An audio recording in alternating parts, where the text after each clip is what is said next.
let's start that. We just told you how to win $1 million. You missed it. Sorry.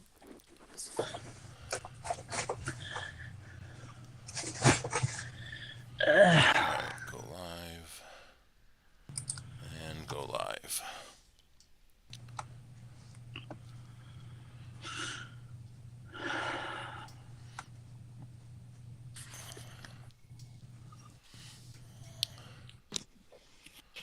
Okay, so that looks like it's working.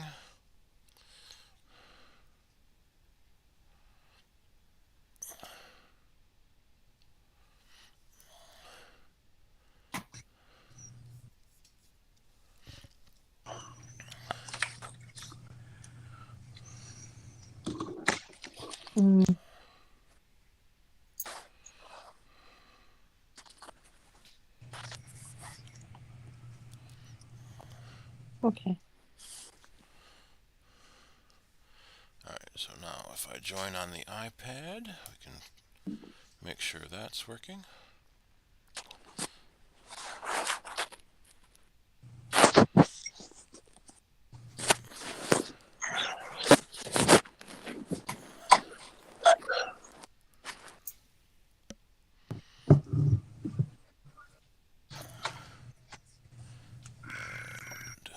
And subscriptions.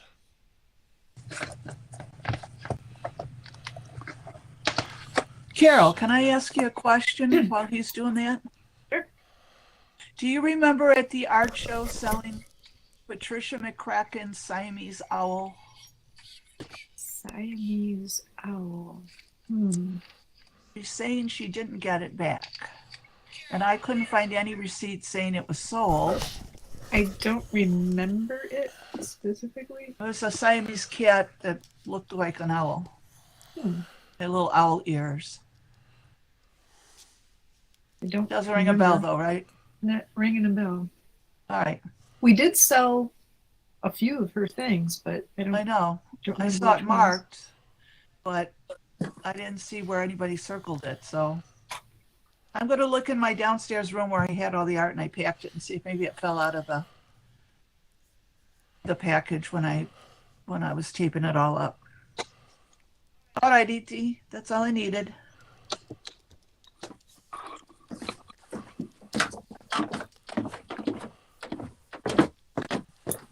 Hey, Chuck is here. Hi, Chuck.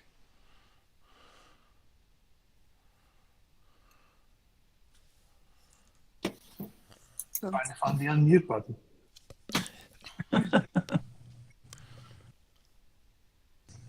Okay, why do I see Shirley twice on the stream? I don't know. I only see her once. I tried to mute myself and I kicked out all the audio. Yeah, I only see Shirley once on my list. No, there's 2 video windows showing. Oh. Let's see. Find out why. Because she's so important to you. That's right. That's right. Are you sure you're not seeing me from the other room? I only see one of Shirley. Me too. I bet it's coming from the Safari window. No. Maybe. I'm on here. It's only at your end, Steve. We're not seeing her a second time. It's on YouTube. Oh, on YouTube. It's on the stream. Yeah. Do you want me to log out and start No. over? I've got to find 'Cause why I'm getting... I signed in. Oh, there it is. Okay. Yeah, I had it on twice. Right.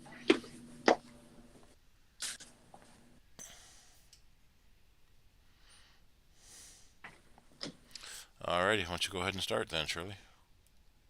All right. Well, it is, let's see, what time is it? It's 7:12, so we're getting closer to the actual 7 o'clock. That's good. But welcome to our November 8th apple cider meeting. And I don't really have anything beyond that. at the moment, other than welcoming you, and I guess I'll just let Steve just jump in there, and then Chuck, whenever you're ready and you want to start. Well, you want to say next month we're going to do holiday gifts, and so people can start thinking about what holiday gifts they might want to put out. Oh, that's true. So you have a month to think about any cute things you see advertised or in catalogs or online, wherever they catch your eye, and bring them up at our next meeting. We can talk about them and see what's going on. And we'll see what else any new Mac news that might be by that time too. And we'll go from there. Hopefully not any more Mac news. Well, I don't know. That last Wouldn't minute, it be, that last minute iPad. well, wouldn't you rather have more stuff than nothing? Yeah. Especially around Christmas when everybody wants your money? Yep. All right, Steve, well, then why don't you start then? Well, why don't we start with some Q&A? Since Okay. since the new iMacs are the biggest news, we'll hold that for all the news. And I see, Chuck, you've written quite a bit of things on your website about them too. Yeah, as you said, they're the hot news. No question about it. Yep. Figured we could talk about that and a couple other things, and then you all turn it over and let me know what you want to talk about. Alrighty. Anyone have any questions not related to the new Macs? I do. Yeah, go ahead, Linda. Okay, a couple. Now, my friend, he has a iPhone 10s or X, whatever. And she needs to back up her photos, and she uses a Chromebook. Is there a way she can do that? Yeah, you can back up to iCloud. I'm trying to find that right window here. Apple.com. So iPhone, iCloud backup. So in the phone settings, trying to see if this one has pictures. Yeah, you go into Apple ID and then iCloud, and then you can turn iCloud backup on. The one caveat that often does pop up then is Apple only gives you 5 gigabytes of free cloud space. So if you need more than that, 50 gigabytes is 99 cents, and 200 gigs is $2.99, and there's higher plans if you need more than that. So that's the easiest and automatic way to back up your phone. You can back up to Mac or Windows using the iTunes Music app, but I don't believe Chrome has that option.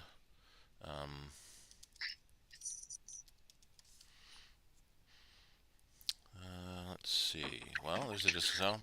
Other people asking how to back up their phones to a Chromebook. Oh, iCloud or iTunes. So the answer is you can't. But they didn't say that right out. Boy.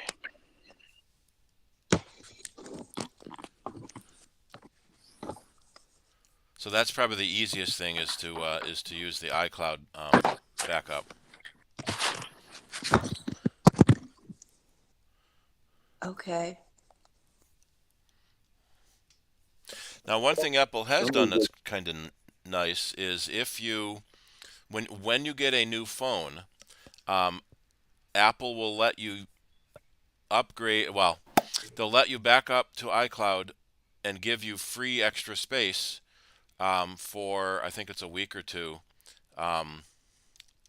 so that you have enough cloud space to back up your phone so you can restore it to your new phone. Okay. But that's only when you're migrating to a new phone. Let me see if it says how long it lasts.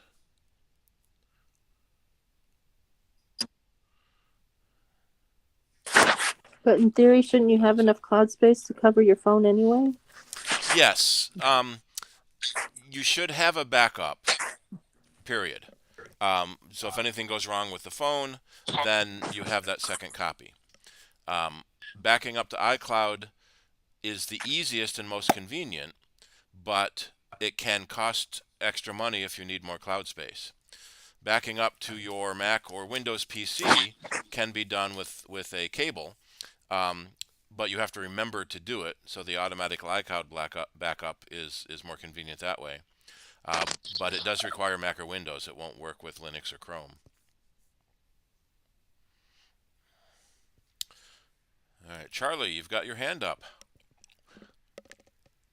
Yeah, I just want to ask if later toward the end of the meeting, are you going to do more Q&A? Because I've got a couple of things I want to ask about. Maybe kind of and I don't want to delay Chuck getting going, you know. If we have enough time, we can do more. Yeah. All right, thank you. Yeah, I have one more too. Sure, go ahead. Okay, for notifications, like, I don't get the sound. Usually if it's a person, like a family, whatever, friend, when they text me, I don't get the notification. But I'll get it for like a delivery that those kinds of things. And my friend has the same problem. So what are we doing wrong? Are they text notifications? In the iPhone, Yes, yes. in the iPhone notification settings, you can set the settings for each application separately as to what kind of notification you get. But if you're getting some text notifications and not others, I would almost think that means you've muted that person somehow.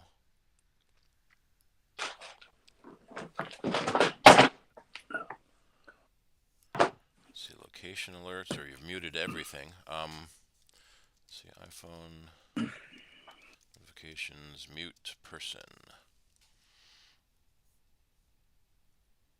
Just a quick note, if you're not speaking, remember to mute your microphone. So Doug and Kim, that way we don't get a lot of extraneous noise. Yeah, I just knocked over a picture frame. Can you hear the traffic on Empire Boulevard? I don't want to do that. Yeah, there it is. So when you're in a, let's see if I can get this picture bigger. When you're in a conversation, so do you see the messages from them? You're just not getting notified? Well, So, no, so I you don't have to see go, them. You have to go I and don't look see- yourself. You don't. Yeah, But yes. so they're there when you go and look. So you may Yeah. have a little crescent moon symbol showing that that person has been muted. You can swipe on that person in your message list and then unmute them.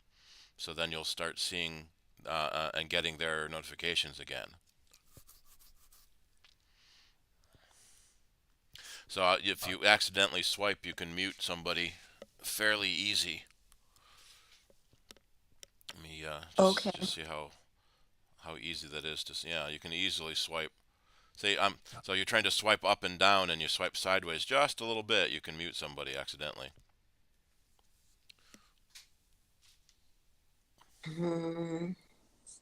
Where is this is in messages? You're in messages? Yes, in the messages list.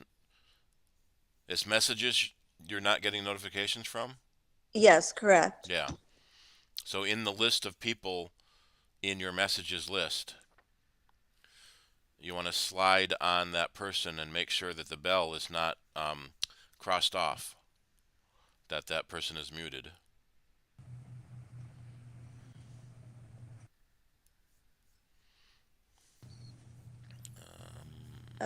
Okay, I'm not following where to look. So in the messages app, you have the list of all the messages you've received from everybody. Yes, Like where I this first text screen. everybody. Yep. Slide just a little bit to the left on a person that you're not getting notifications from, and make sure that the bell is not crossed off. You see the picture in the middle there, Linda? Yeah, yes.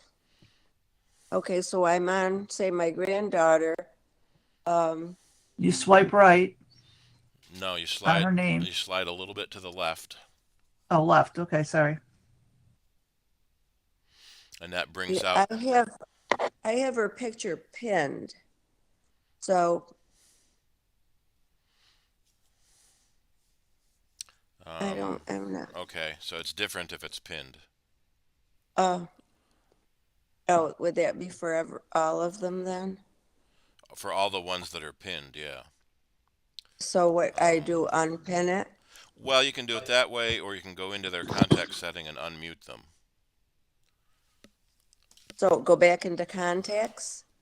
Uh, No. you tap on the pin.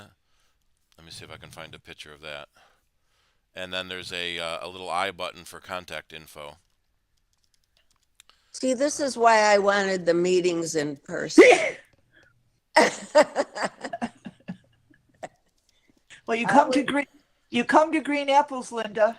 Yeah, yeah. Well, Green Apples isn't even in person. Well, we're trying to make it be in person. Oh, okay. Yes, because oh, all right. So I can unpin it. Yeah, that might be the easiest way. Unpin it, and then you'll see, be able to swipe a little bit and make sure that the bell. See here, the bell is crossed off, so this person is muted. Okay. All my bells were crossed off. Now that you say that, thank you for letting me know. Except I was getting dings from one person. How could that be? If they're a VIP, they make it through the muting. How do you make someone a VIP? Tap with the VIP icon in their contact card.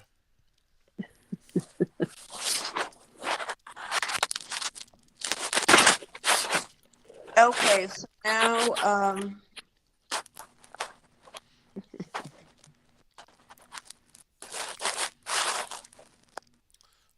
So I can find a picture of that. There it is. Add the VIP list.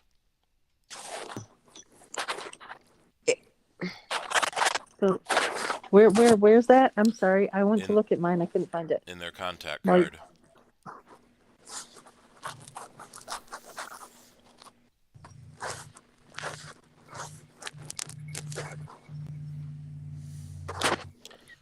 Is there another one? Now this is on an older OS. You have a VIP. Oh, and that's in mail too. So you can also have VIPs in mail. okay, so how I should make her VIP? Well, that's if you make someone a VIP, then they get through all of the meetings that you've put down. What in the world is that scraping noise? It keeps deafening me.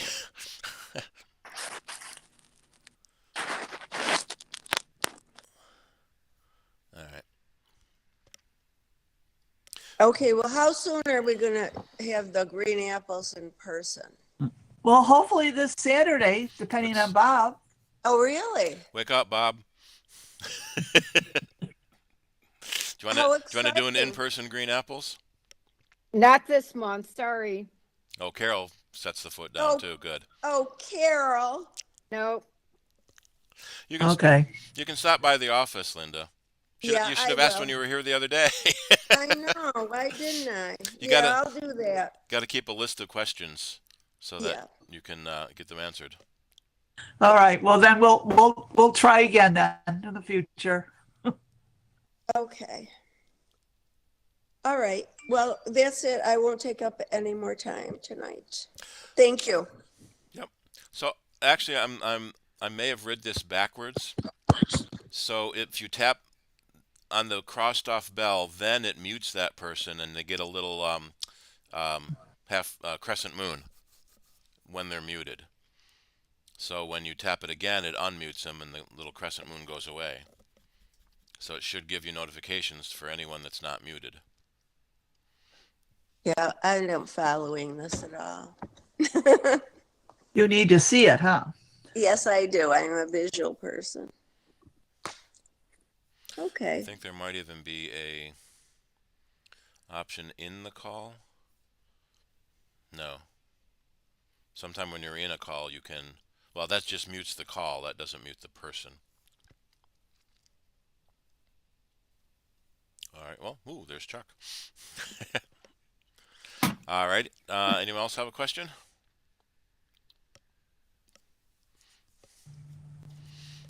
Oh, do you want to get one of yours in, Charlie?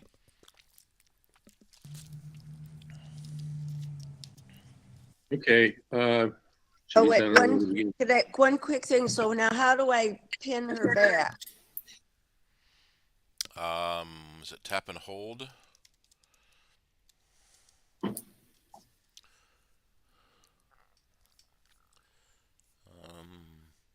Yeah, tap and hold on a conversation, and then it will say pin. Oh, okay. That could What also does be where pinning you do? hide the alerts. So when you pin somebody, it shows up as their contact picture at the top of the message lists. So generally, it's for people that you want to message frequently, so you have them at the top of the list. With their picture. So that's also where you can hide alerts from people too. If you tap and hold, there's another option to hide the alerts. So Yeah, I the bet alerts, they're not hidden.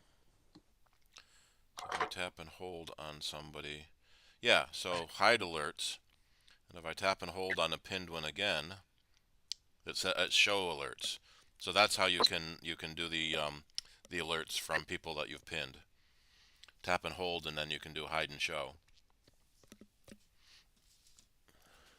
I'm still trying to find out. That's okay. I'll come to the shop and All right, sure. thank you. Yep. You show Linda, then Linda can show us at Green Right. Apples. Because I can't figure out that VIP thing either. But it's not important.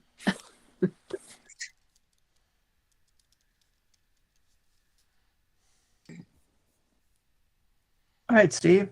All right. Yeah. So Charlie, go ahead. Does anybody present in the meeting use a GoPro camera? No. Nope. No. Okay. No. So my question is going to be, what's the simplest, most direct way? I have a GoPro camera. It uses little micro SD cards. I also have a little plug-in micro SD card reader. I'm considering getting another external hard drive, pretty large, because these cards, I've got two 128s and one 256. The video piles up in storage space. So my question is, the simplest way to go from the SD card through my MacBook, I guess, to an SSD external drive.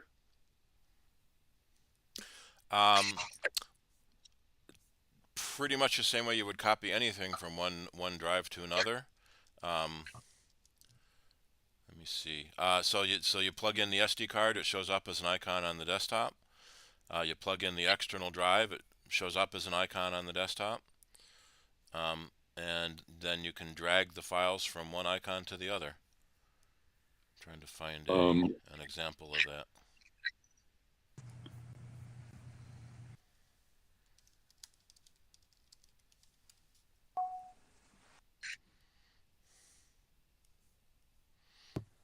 You know, there's programs that will copy an entire disk. But if you you just want to copy from one window to another, there's also a copy and paste command. So in one window, you select the things you want to copy and use the copy command, and then go to the window of the external drive and use the paste command. Okay. This is sort of tangentially getting into another question I had, which is a really embarrassing question, but I am the club's token ignoramus. I have never learned how to drag and drop. And the specific case that came up was a repair in my apartment, and I had an online maintenance request I was filling out, and they had a place to put a photo of your problem. And what I tried to do was shrink the window with the maintenance request to the left side of the screen, and then bring up photos, which is where I had the photo of the sink they were going to work on the right side. And I did not succeed at that. I shrank the window with the maintenance request, okay. But when I tried to click on photos to see if they'd come up on the right side of the screen, all I got was the rest of my windows from Chrome. And I generally have about 8 windows in use in Chrome, and don't ask how many tabs. But so I've never understood. I have presumed that in order to drag and drop, you need to be able to get both windows on your screen at the same time. Right. So in this example, this WD file, I could drag it into this from the desktop. I can drag it onto the external MyBook. Okay, hang on a minute. I got to blow up your shared screen here, and you got. Can I go even a little bit here? Yeah. Well, but at any rate, this happens to be something on the desktop that I can see, and then I can see in the other window is the external drive, which is called a MyBook in this case. And then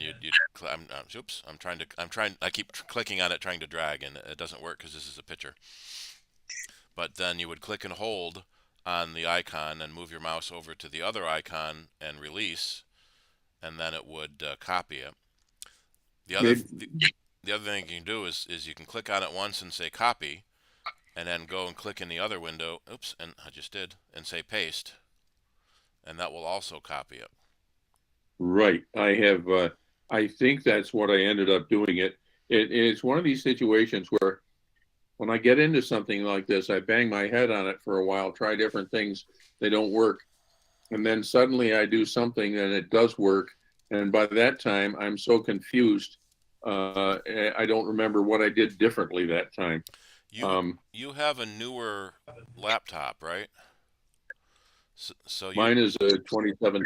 Mine's a 2017 MacBook Pro. So I forget when they added force click options, but that was what I think is one of the worst features they ever added. You click the mouse a little bit, or the trackpad, you click it a little bit and one thing happens. You click it harder and something else happens. And it makes it very difficult to drag and drop because you have to push the trackpad just the right amount of force. Unless you turn that off. Unless you turn that off, yep. And so that's in the system preferences under trackpad. Yeah. So you may have that turned, because that's on by default. Did Force Touch come to Mac? Well, in 2014. Yeah. Okay, so it's probably here. I could go into settings now, but I don't want to. Yeah. I don't want to screw things up too much. So that can make it harder to drag and drop because you have to push it just right. That's a good point. I will look into that. The other thing I think I should do is just start from my desktop and practice dragging and dropping things from one file or whatever on the desktop into another folder, into another one. You know. And when you drag on the same drive from a folder on a drive to a different folder on the same drive, it does a move. And when you drag it to a different drive, it does a copy. And you can reverse that by holding down the Option key. Oh, I see what you're saying. If you take it to a different drive, then it's gone from the first drive and on the new drive. No, it copies it to the new drive. But if you drag from one folder to another folder on the same drive, it moves it. So it removes it from the first folder and puts it into the second folder. Right, and that's what I do once a month when I'm screwing around with the minutes, because I move them to different. I've got a bunch of different folders for whether they've gone to email or the Google Drive or yada yada. You know. Yep. So I do that and I follow that. Okay, but I think I need to practice that. And what capped this whole thing off in this particular situation was that, however it was, and I generally try to copy and paste rather than drag and drop, it made a change in the maintenance request form which showed a sort of an address for the photo, but if you clicked on it, it did not show the photo. So when the guy came to do the repair, I said, "Could you see the picture?" And and he said, "Yes, they could." So it's partly an internal problem with this AppFolio thing, I think. What I'm almost ready to let go of my the floor here, but what the heck was I going to say? Oh yeah, this tangentially brings up, I think, something called Yoink, Yoink. That's what Shaggy says when Ghost comes out, isn't it? Yoinks? Yeah, yoinks. It may be Yike,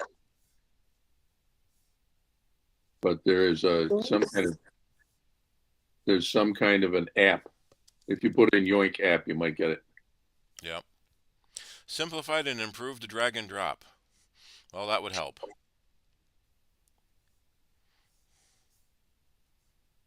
And I think what happens is somehow or other a little shelf thing comes out of the right side of your screen, and you drag the thing and put it there, and then you can go into the place where you want to put it and drag it back from the Yoink shelf into the new. I think that's how it works. So yeah. I'm considering it can work across devices too. But Apple added it's called Universal Clipboard, so that if your Mac and iPad, iPhone are logged into the same Apple ID, you can actually copy something onto your Mac and then paste it on the iPad, and vice versa. Cool. So that makes it easy to move files between your own devices.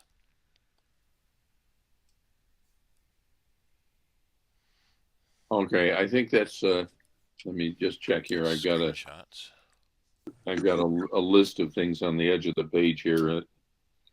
Okay, the GoPro thing is dragging and drop, and I'll talk about other things later if we Do you have to have iCloud to make that work the way you're talking, Steve? It goes through your Apple ID, so it's part of your Apple account. Yes.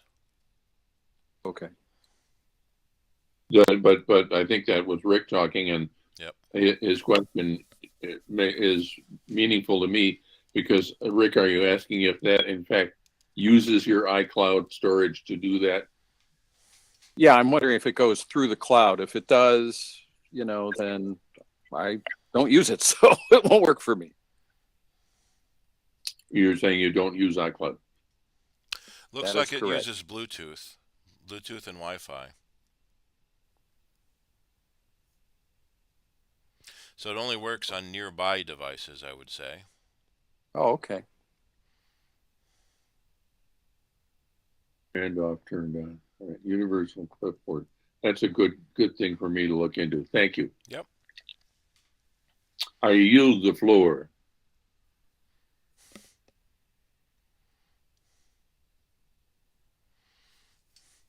Now I want to find out.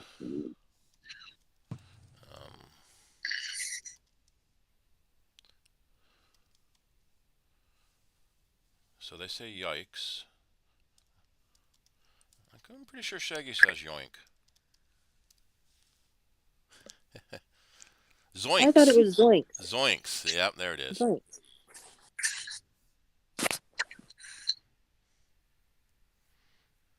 Oh, maybe he does yoinks too. Yep. Yoinks and zoinks. Every one of them has a slightly different catchphrase for being scared. All right. Ah! Yeah. That's mine. Alrighty. Can I ask a question? Sure. You guys, simple. I have an iPhone 12, and I use MagSafe charging. But right now, I have it plugged into the whatever that miracle port is on the bottom, and it's not charging at all. It doesn't recognize that it's plugged into a charger. That happened to me once before, and I Googled, or I support.apple, and it said something about turning the phone off, clicking the volume buttons back and forth several times, and that seemed to help. But now tonight I'm about ready to run out of battery because I'm trying to use the whatever that port is called on the bottom, and it won't accept a charge. Oftentimes that means there's dust or lint in the port that's Yeah, blocking because the cable. I never use it. Yeah. You also want to look at your cable and the connector, and if it looks like one of the pins might be burnt, or like something like this, then that cable is bad and would need to be replaced. And possibly it may have burnt something inside the phone to prevent it from charging too. So the first thing to try is another cable. Okay. And generally speaking, you don't want to use compressed air to blow lint out of the port because it can shove it in farther. We use really fine tweezers to try to get lint out of ports. Plastic or metal? I can't get my drone to recognize the phone either. So maybe it is the port. Mm-hmm. Okay. Thank you. Yep. Yeah, we have ESD safe metal tweezers that we use for a lot of that. Yes, here's one. My computer won't turn on. What do you think is wrong? Well, okay.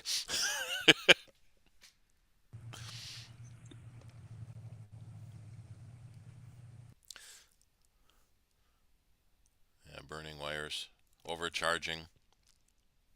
There was a big case a few years ago where a woman was electrocuted. It turns out she was using a counterfeit Apple charger. And Apple put out a worldwide charger replacement, so you could get a discount on a counterfeit charger and get a real Apple charger. But then it turned out she was getting out of the shower and was charging the phone in the bathroom. So she was wet from the shower when she grabbed onto a charging phone with a counterfeit and bad charger. And a lot of the times, let me see if this one has x-rays, you don't know if it's good or not because you can't see on the inside.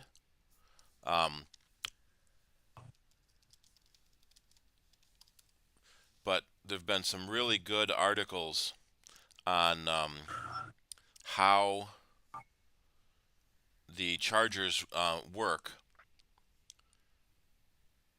Let me go to images.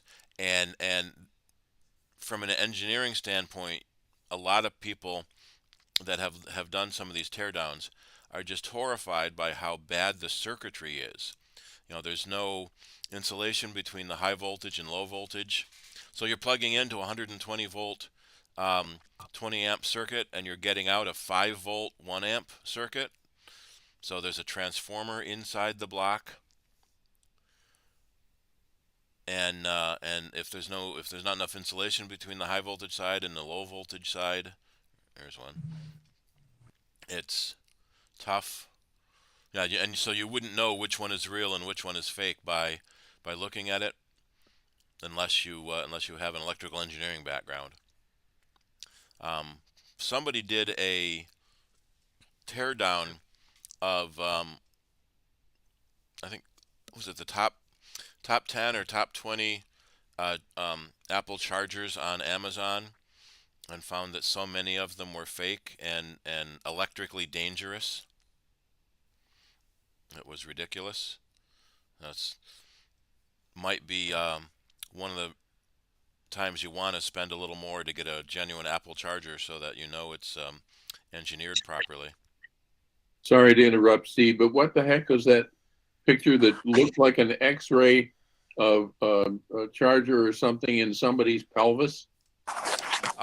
Yeah, there's a few of those now and then. People who accidentally swallow their AirPods or that might be in their bladder. How do you accidentally swallow something that big? Well, okay. In this case, it wasn't an accident. Oh, But there have been several stories about people that have fallen asleep with the AirPods in their ears and accidentally swallow them. There was a story about one guy that couldn't find it, and so he was using the Find My feature, and it kept pointing, here it is, here it is, here it is, and he could never find it until he did. This one doesn't have pictures. And he eventually figured out he had swallowed it.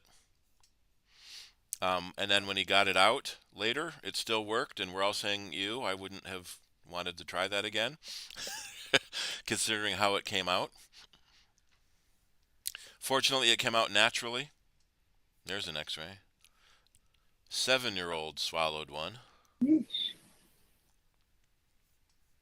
It's okay. We don't need to see them. Yeah, that's all right. I can't swallow a pill. Yeah, how does a 7-year-old swallow something that big? Because kids put everything in their It's, mouth. yeah, Yeah. they're oral. They don't think about, I shouldn't touch that. Yeah. It's like, ooh, can I shove it all in my mouth? Alrighty, let's do one last question, and then we can move into new Mac news.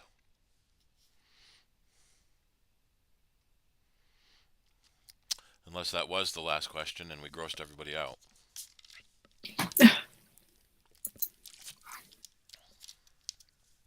Yeah, I think it's time to move on. Okay. Nope, I lost my Apple window. Apple.com. Alrighty. So, Chuck, do you have, excuse me, anything prepared you want to talk about with the new Macs, or just we'll wing it? Just a couple thoughts. I have to say, it's always interesting to sit and listen to the Q&A. Different people's challenges and different people's problems.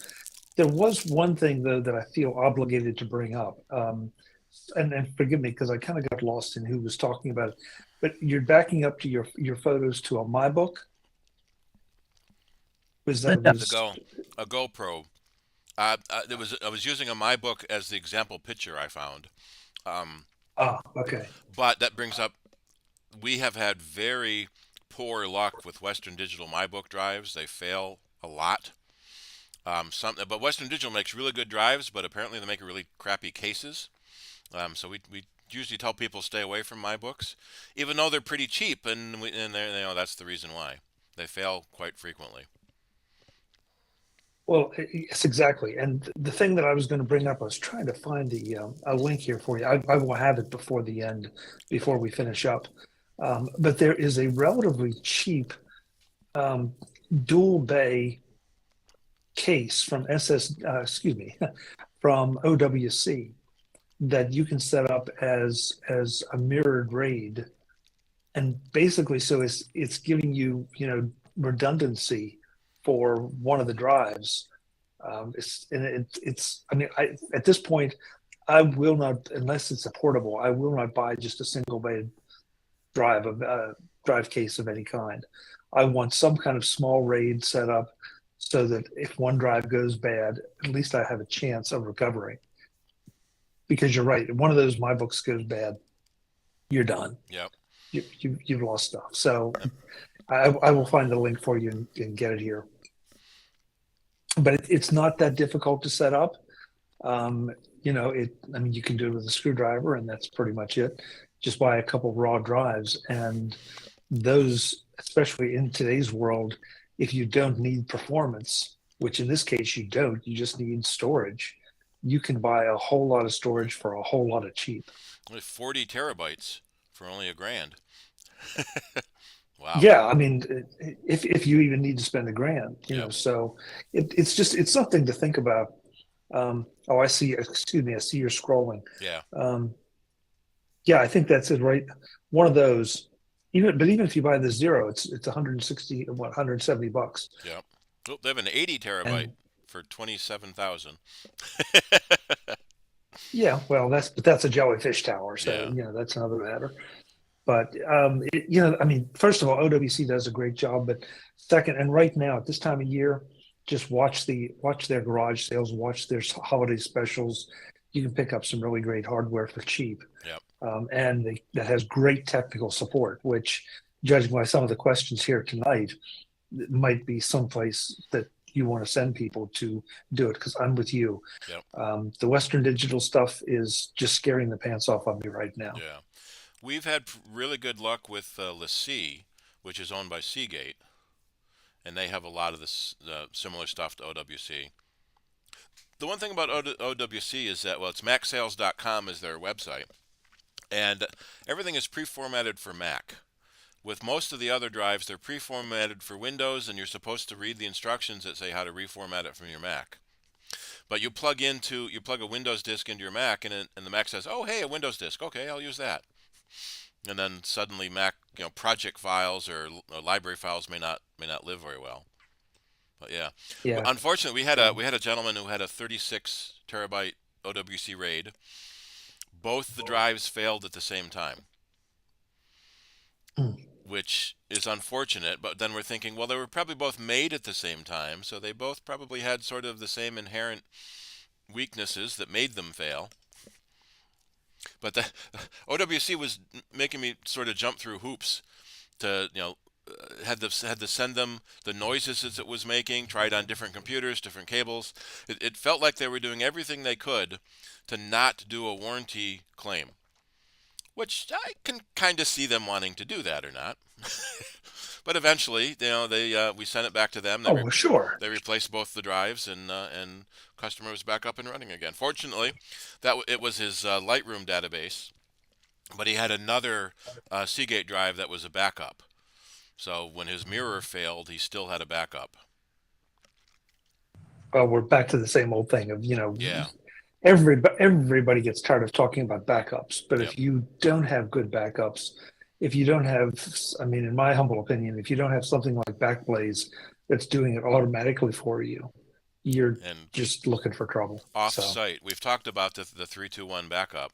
It's great to have a time machine backup to a hard drive next to your computer, but fire, flood, theft, both your computer and your hard drive get lost, and so having something offline like Carbonite or Backblaze, or even just have two hard drives and carry one back and forth between home and work.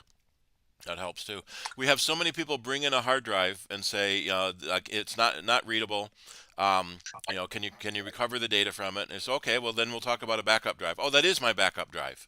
Oh, okay. Then it doesn't matter. You just got your main files on the other. No, I don't. I deleted it from my main computer. Then it's not a backup copy. It's the only copy.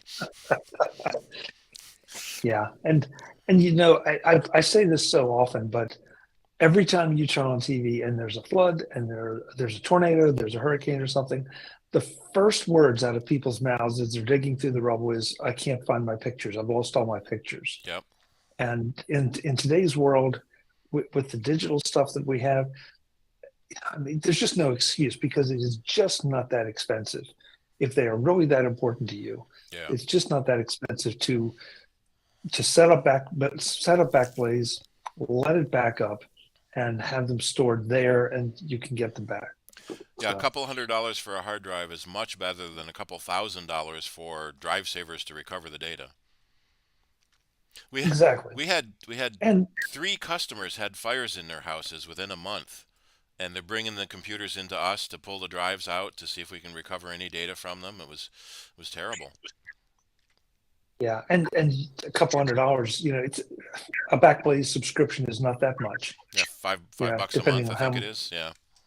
Yeah, something like that. So, and it just, I mean, it's protection that you can easily afford Yep. for anything that's really important to you. Yeah. So And if the 3-2-1 that's backup rule is you want to have 3 copies of your data, so that your main copy on your computer, 2 different storage media, so you can back up to one hard drive, and something offline like Carbonite or iCloud doesn't do backup, but it does syncing. It's better than nothing, but having a backup is better.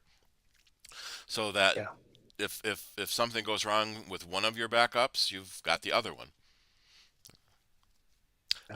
The one other thing during the conversation, though, that I seem to be hearing more and more about, um, when we're starting to plug in our devices to power of any kind, it's not like it used to be. There's a lot of power coming through those cables and those connections, and I'm with you. You know, I've either buy an Apple charger or buy Apple Gear, buy Anchor, buy Satichi.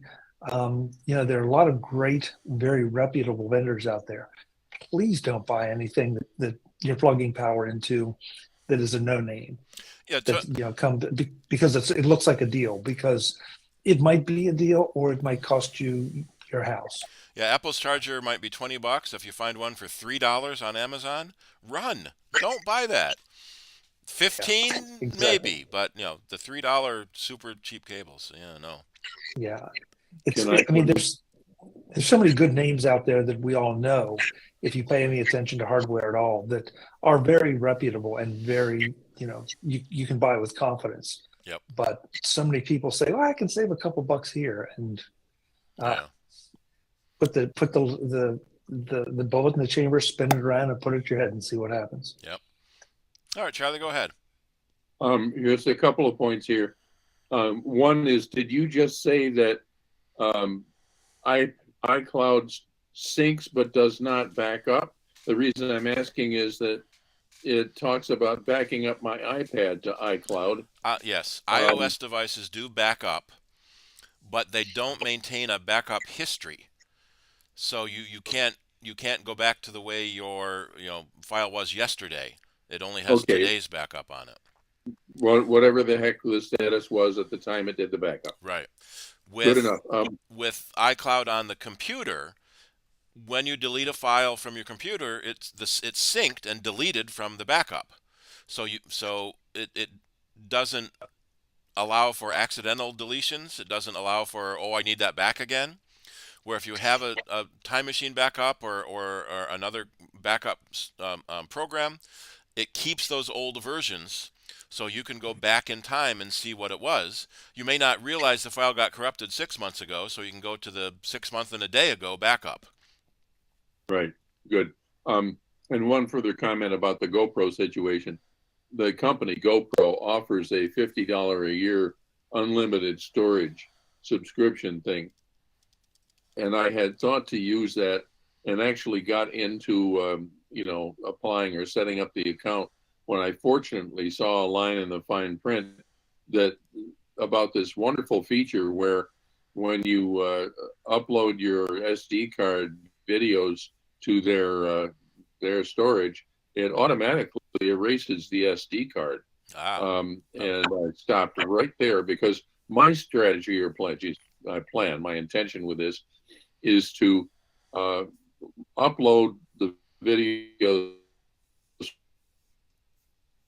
from the SD card and save the SD cards as my backup, so that because they take up very little room.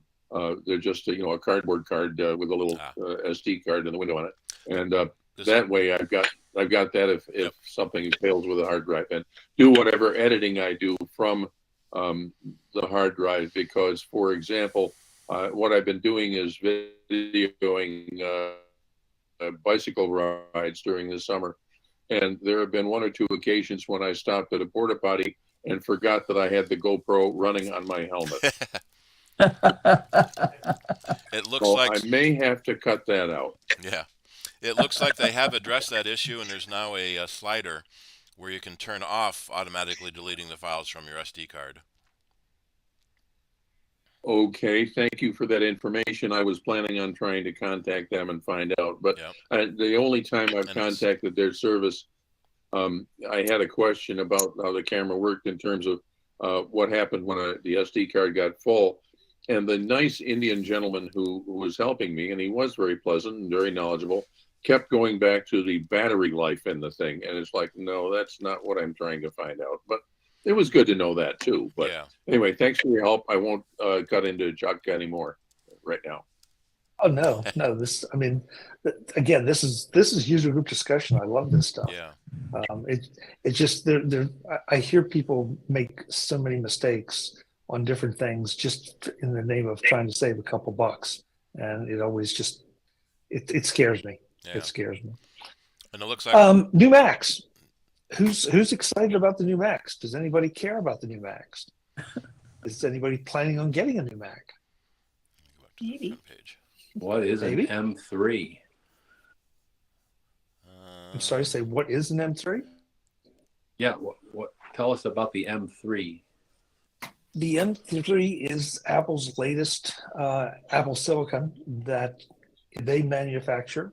It's the first with a 3 nanometer process, which is, I think, always just a very cool piece of tech if you're into the geeky side of it, because if you reach up and pull a hair out of your head, that is about 100 to 120 nanometers.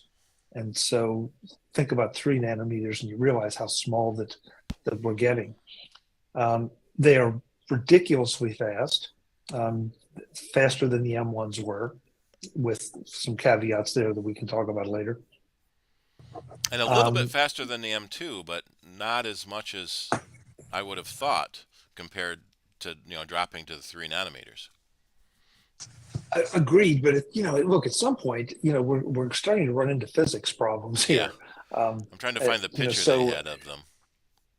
Yeah, and trying to I mean, listen, it was almost insane what happened between the last Intel Macs and the first M1 Macs, the speed and the efficiency. And that's the other thing that, we all keep looking for speed, in spite of the fact that almost nobody needs it at this point. But the power efficiency is such a huge thing, because with the first M1 MacBooks and now the M3 MacBooks, you're getting just insane battery life. The 16-inch MacBook Pro, I believe the report was they're claiming 22 hours of battery life. I mean, that's insane, 22 hours. So it's not, we all love to talk about the speed, but it's some other aspects to it that I think are equally important. Yep. And that's just the baseline chip. Then you start climbing the ladder to the Pro, the Max. We don't have an M3 Ultra yet, but that seems to be the categorization that Apple's going for. Is the regular M1 or M3 or M2, and then the Pro, Max, and Ultra. So you have essentially four different speed levels and performance levels if you feel the need for that. You've probably read a whole lot about complaints that if you have an M1 chip, you can only drive one external monitor. Now, I'm kind of curious here, how many people are using a setup that has more than one monitor? Anyone? I do, but You would, Steve. Yeah. I mean, you can see what I've got behind me. I've got 3 4Ks.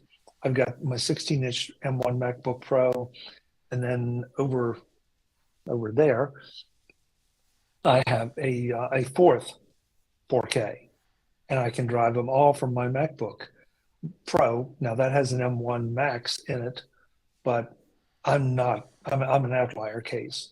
And so if you need a second monitor, great. And I would encourage you to explore that, because to my way of thinking, the more monitors you have, the more productive you are, depending on what you're doing, obviously. But just because you're limited to only one extra monitor, even the iMac or the M1 will drive a second monitor, a second 6K monitor, or anything down from that. And you can, for $300, you can buy $300 and a few bucks, you can buy a really nice Dell 4K 32-inch monitor, and then have the iMac or the MacBook as your secondary monitor. So I feel like this is one of those things that's leading people down the wrong path. The other thing that I think they're leading us down the wrong path on is the iMacs. The iMacs are still a very, very capable machine. But the tech press has decided that because Apple's not giving us a 27-inch iMac, oh my God, it's relegated for point of sale purposes and receptionist desks and those kind of things. And At the Apple, end of say Apple did the unusual thing of specifically saying there is no more 27-inch iMac. We are not making a 27-inch iMac. They didn't say right, and of course, we're not making a yeah, 28-inch iMac. Well, the rumors right, are of a 32-inch, but that's where the Mac Mini comes in. If you want a bigger screen, then you can go to the Mac Mini, and if you want more monitors, the Mac Mini can do 2 monitors. The Mac Mini Pro can do 4. The Mac Studio can do 6. right. But if you take an iMac, and again, I'm sorry, this is going to sound like a commercial for OWC, but if you buy one of their Thunderbolt docks, you can then connect another 2 monitors in. So you can if you use one of those docks, you can drive 3 monitors. It's just not natively supported, but you can do it. So I feel like the current version of the iMac it's got an M3 chip, which is ridiculously powerful.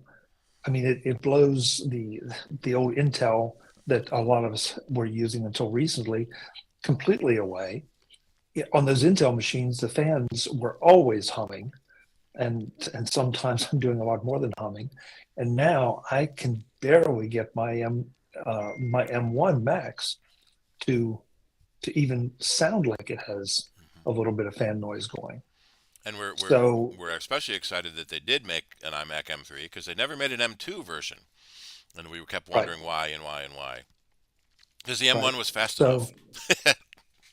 well, listen, the M1 is fast. I mean, I don't know how many people here you may be doing some photo editing, but are you doing video editing? Are you doing program development?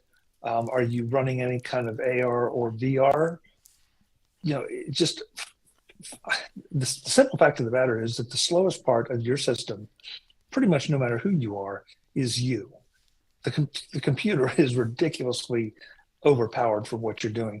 That's one reason that we're seeing so many people recommend to the non-technical folks, just pick up an iPad.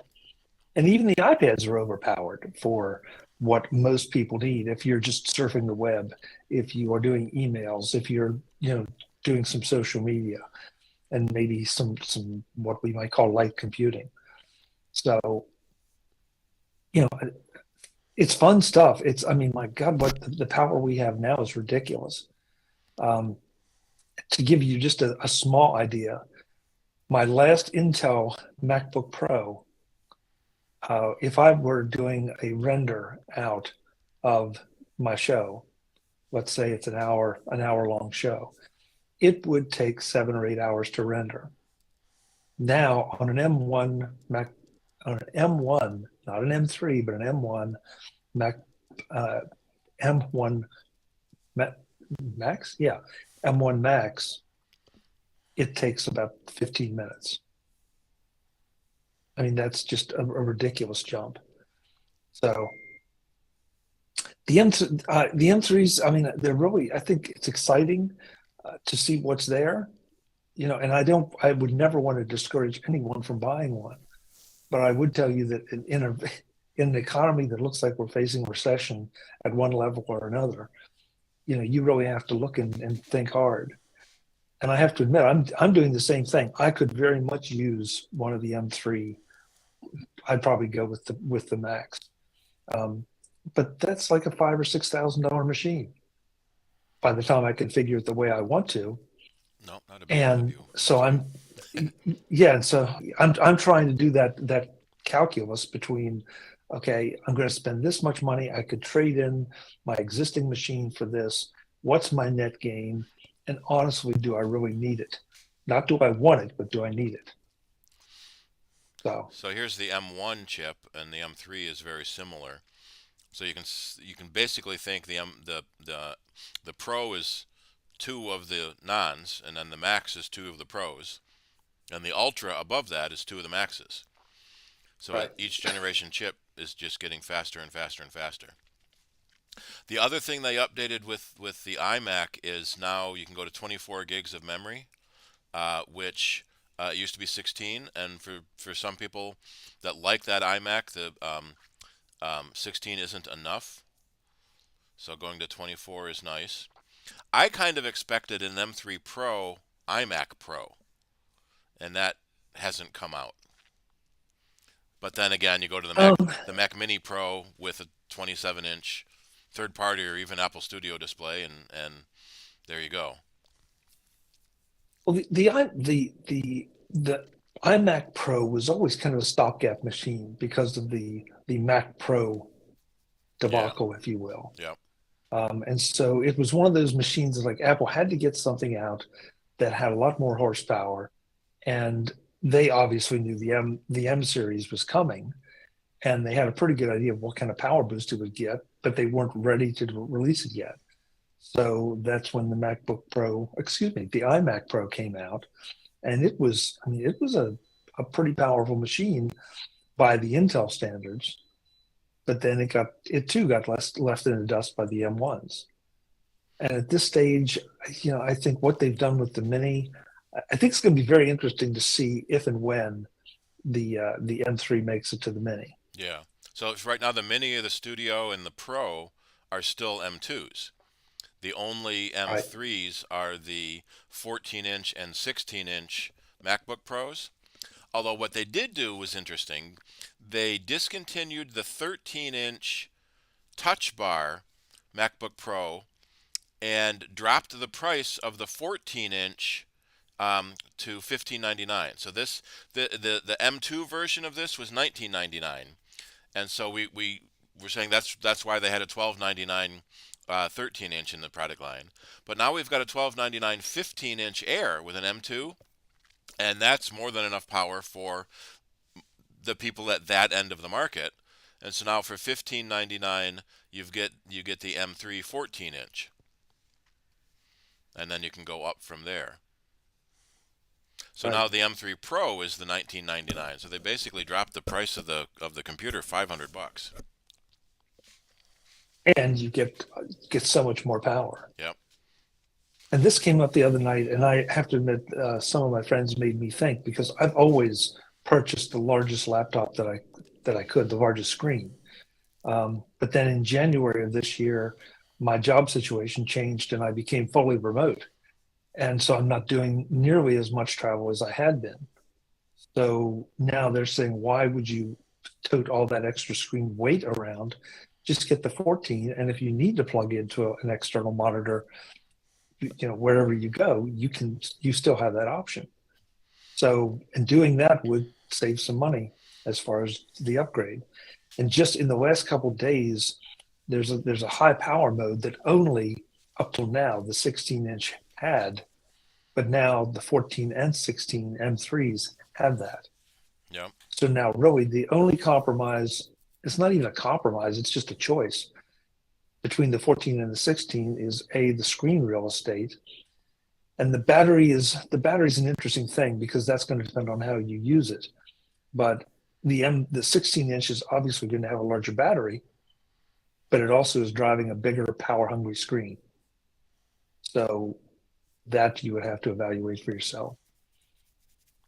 And But that's why we went with the 14-inch when I got this computer I'm on now a couple years ago, the first M1 Pro, because we at the meetings we plug into a projector and have a big screen that way, so we don't need the big screen on the computer itself.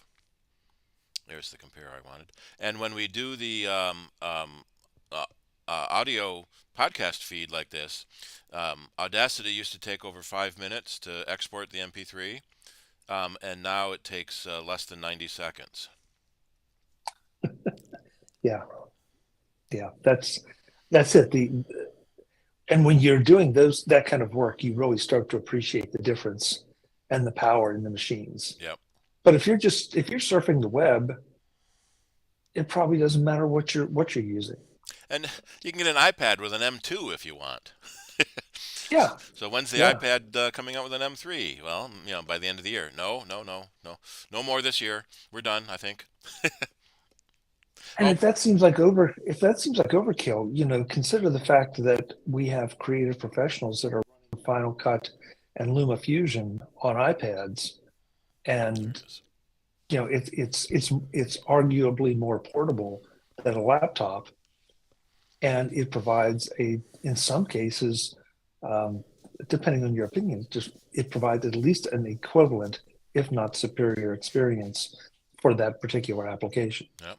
And a less expensive Apple Pencil USB-C came out that isn't quite as featured as in some cases is even Pencil 1, but it's a USB-C charging pencil, which really begs there should have been an iPad that it came with, or why didn't it come out last year with the iPad 10th generation USB-C? So it's a cheaper pencil at 79 versus 129 for second gen. Um, it doesn't have all of the same features as the second gen, but it charges with USB, so it works on any of the USB um, iPads. So being able to have a little bit less expensive pencil is kind of nice. But it was just a weird announcement about a week before the new Macs came out, and people are saying, "Well, okay, where's my upgraded Mac Mini?" So the Mac Mini, not Mac Mini, iPad Mini. iPad Mini is still an older processor.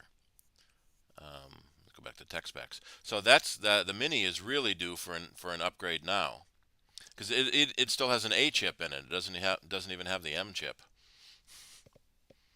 But this is where I'm afraid we all get hung up on the specs Yeah. as opposed to the usability.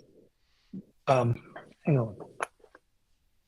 There's so much. So There's so much faster than anything previous that you no one's really going to see that speed coming out in an M2 iPad or M3 iPad, except for a very yeah, small niche market.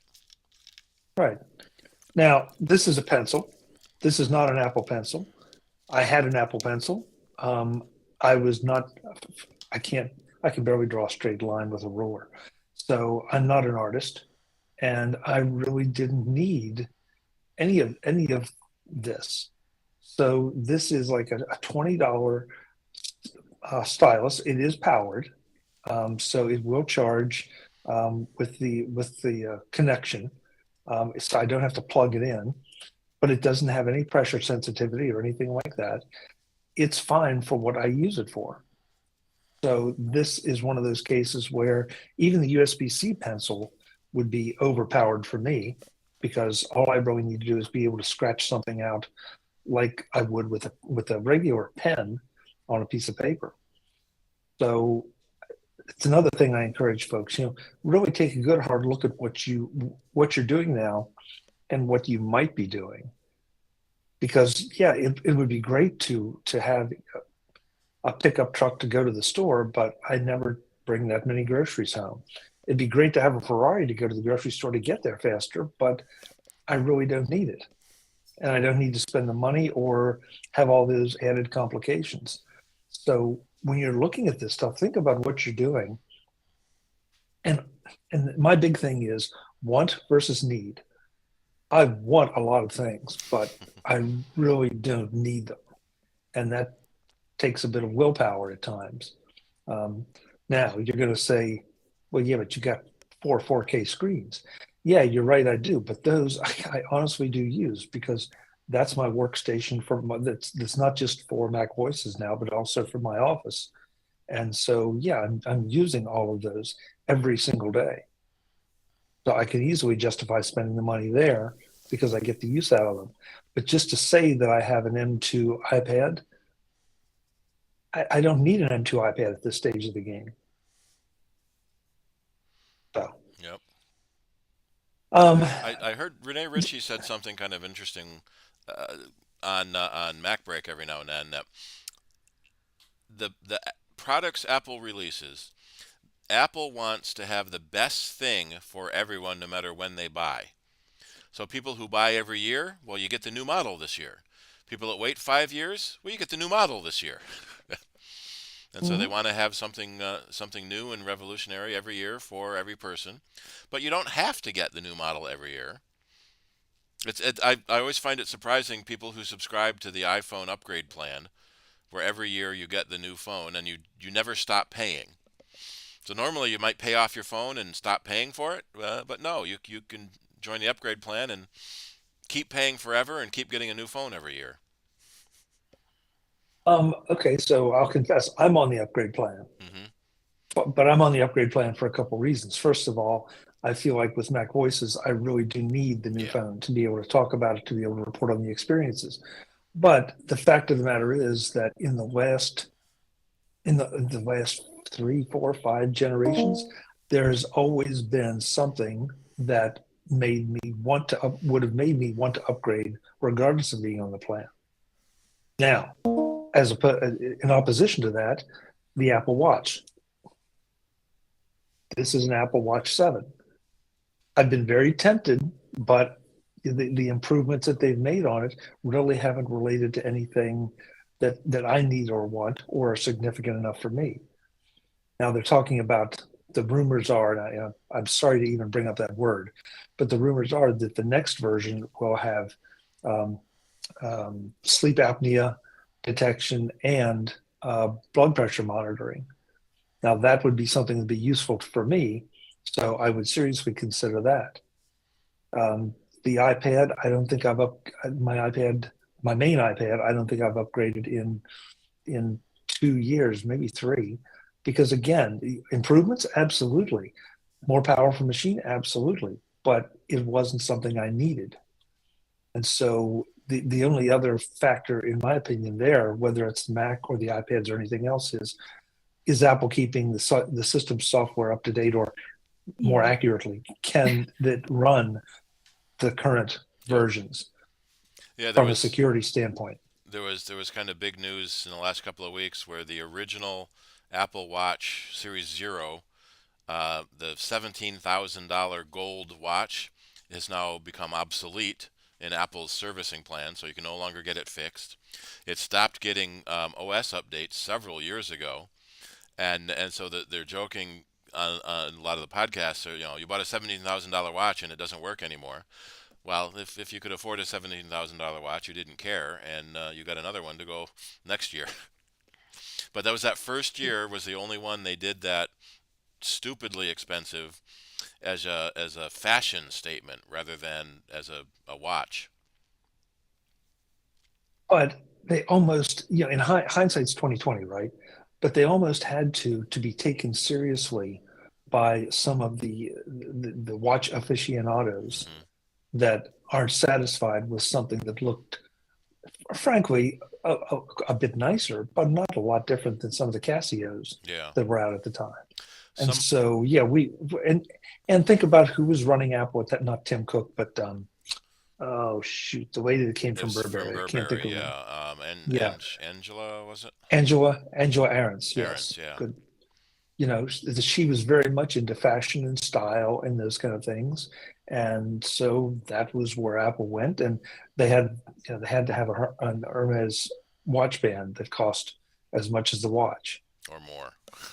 Yep. Or more, yeah. And so you look at what they did and why they did it, and as technologists, we looked at it and said, "Are you nuts? This is a 1.0 device, and you're going to spend how much money on it?"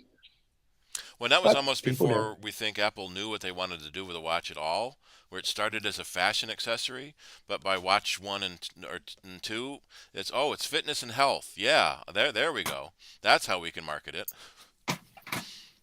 But they also not just market it, but actually deliver value with those things. I'm all for marketing, and I'm also all for abusing marketing when they deserve it. But at some point, if it's delivering value, then market the daylights out of the value that it's delivering. And I mean, I distinctly remember, the early watch days. It was great because I could be in a meeting and receive a text and just casually glance down at my watch and see who wanted what, as to whether it was urgent or not, instead of having to reach over and pick up my phone and swipe it and look at, and put it up in front of my face so I'm clearly not paying attention to what's going on. This way now I had the ability to I mean, how many times do you really need to know? But I wanted to know. Yep. So, Apple Watch users. How many people here are Apple Watch owners or users? Okay. I usually get Really? hand-me-downs. So I just upgraded from a 2 to a 5. Okay. Frankly, I'm a little surprised that there aren't more because of the health benefits. Fitbit. Fitbit? Okay. Yeah. So quick story. And I guess this was 8 or While 9 you're up, months you want to ago. get me a new soda? I talked to my girlfriend first thing in the morning, and she was going with a friend to do something great. So I'm sitting here working, and I get an alert on my phone that says that she fell. She took a hard fall. Like, no, she didn't. I just talked to her, and so I called her, and she didn't answer. I called 3 times. She didn't answer. The 4th time, a friend of hers answered and said she had taken a fall and she was in an ambulance on the way to the hospital. And it really, really got my attention because she had made me her emergency contact. We'd set up the fall detection, and it absolutely worked. And not only that, but I could watch on my phone as I was driving to the hospital. I could see exactly where she was in the ambulance as she went to the hospital. And that made a big believer out of me in the fall detection part. Now, happily, she was with someone that, helped take care of her. And she said later that she didn't realize it, but nobody there called emergency services when she fell. The watch called emergency services. Thank you. And told it where she was and that somebody needed help. So, I encourage everyone, if you don't need it for the watch, if you don't need it for all the health benefits, for heaven's sake, buy it for the fall detection. If you live alone or if you have any mobility problems, buy it and learn how to set it up. It's not that big a deal. If you buy it from at an Apple store, they'll help you do it. And that way someone will know. And you can also set up a watch for a family member so that you get more of those notifications and controls too. And one of the things we've been waiting for, and we can see it slowly going there, is not requiring an iPhone to set up a watch. So now you don't have to have an iPhone to set up an Apple Watch, but someone you know does. But it would be nice if you could use your iPad or, heaven forbid, an Android phone. Hearing Andy Anatko talk about it on podcasts is interesting. He has to dig out his old iPhone so he can update his Apple Watch. Oh, okay. But so is there any incentive for Apple to make an Android app to manage the watch, or just tell them to buy an iPhone? You've probably been seeing some of the things, especially I just noticed again today that a lot of Apple's competitors are trying to make Apple adhere to this text standard so that we don't have the blue bubble, green bubble issue. And I just laugh at that because it's like, why are you so worried about Apple playing in this space if you're not threatened by Apple? I mean, for some reason, especially with the kids, that blue bubble is some kind of status symbol. Yep. And so, why should Apple be required to get down to the level or go to the left or the right, take it however you want to craft the analogy. Why should it give up its status just so it's compatible with everyone else? And that seems to be the theme in so many things, that, well, Apple's doing this and they shouldn't be allowed to do that. Apple has an app store, and we should be allowed to have our payment system on the Apple App Store too. Did you build an app store? No, Apple did.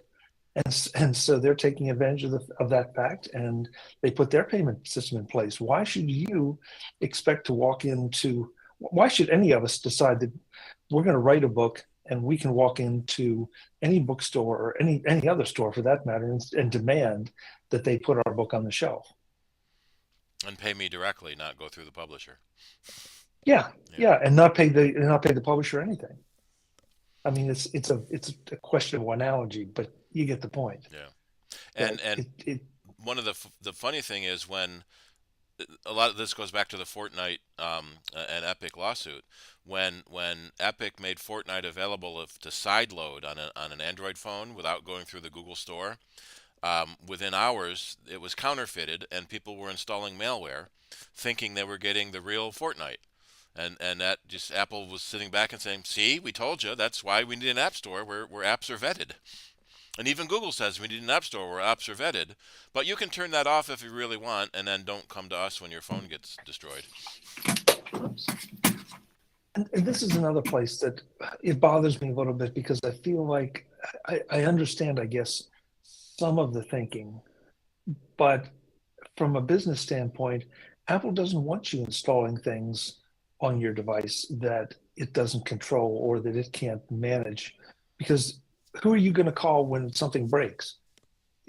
Well, you guys might call each other here or go to Green Apples, but you're going to call Apple and say, "Hey, there's something wrong with my machine." Well, what did you do with it? Well, I installed this app. Well, we're sorry, but you didn't get that through the App Store, so good luck to you. And Apple's going to take the hit for that attitude, when the simple fact is that if I can't add something to my vehicle and then take it to my dealer and say, "Hey, this isn't working right." At the very least, they might fix it for me, but they're going to charge me an arm and a leg. We actually have a real-world example of that. One of our customers is a performance auto parts modder, and they had a kid that put $20,000 worth of performance parts in their car, had an accident. Insurance company wouldn't pay out because it was high performance. That wasn't the car they insured. So the kid had them take all those extra parts out, put the stock parts back in, so the insurance company would cover it. So he probably only got half of the insurance payment because he had to pay to take all the parts out. But yeah, so you modify. So there's the whole right to repair is great and everything, but if you don't have the skill, so Apple tried that years ago with sending parts to people to have them fix their computers at home, and it was in the white iMac G5 days.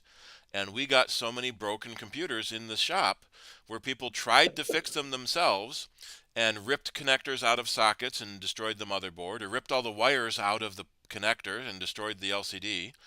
And so Apple stopped doing that.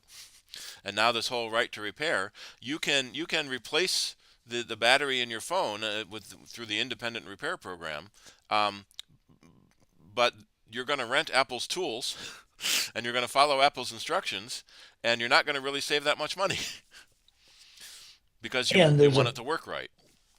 Right, and there's a better than average chance that you're going to screw it up. Even I tried to replace the battery on my phone and broke the Touch ID cable, and now the phone won't work anymore. Yep, and that's the thing. It's funny you bring that up, Steve, because I just had this conversation today. Someone asked me about my thoughts on Apple's right to repair position, and I think they saw which way the wind was blowing, and so they decided to try to get ahead of it a little bit. Yep. But in typical Apple fashion, they did it on their terms. So you're going to have to buy the parts from us. We'll give you all the instructions. We'll even ship you the tools so you have the right tools. And now you've got everything that the guy down the street who does it for a living has.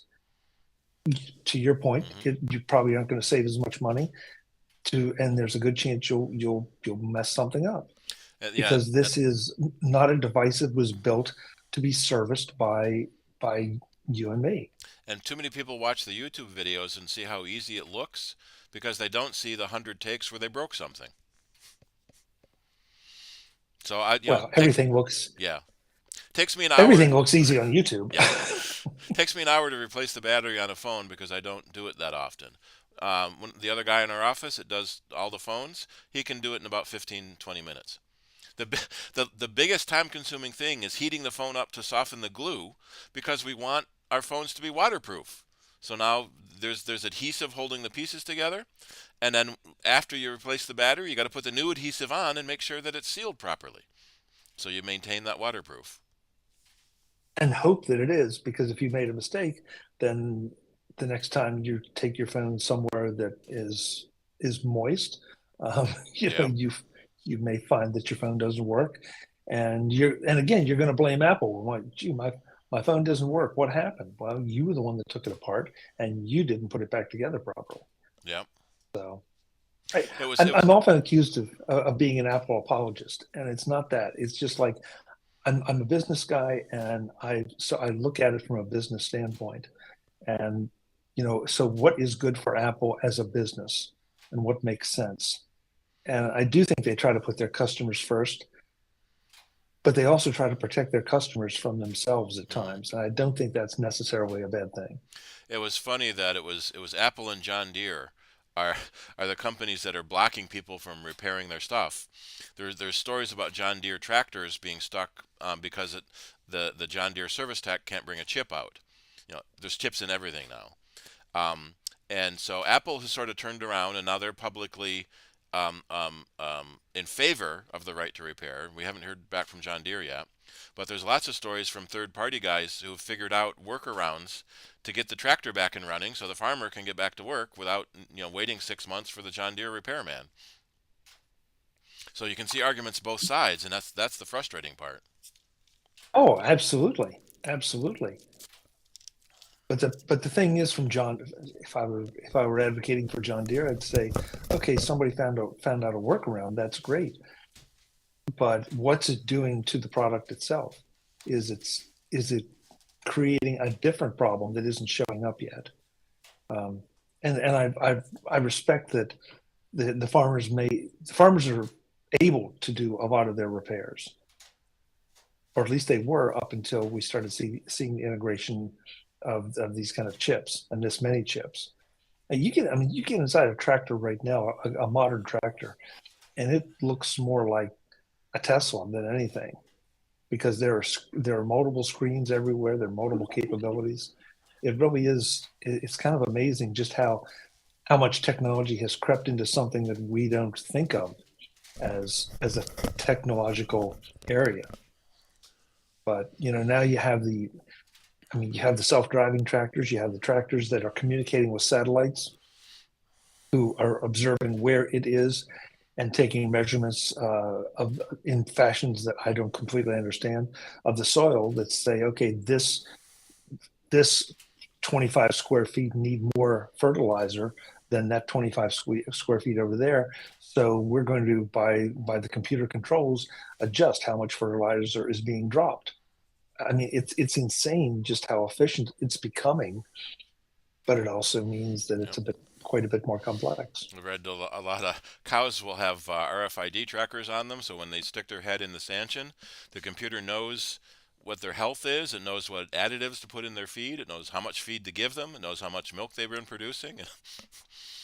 So Yep. it's a high tech business.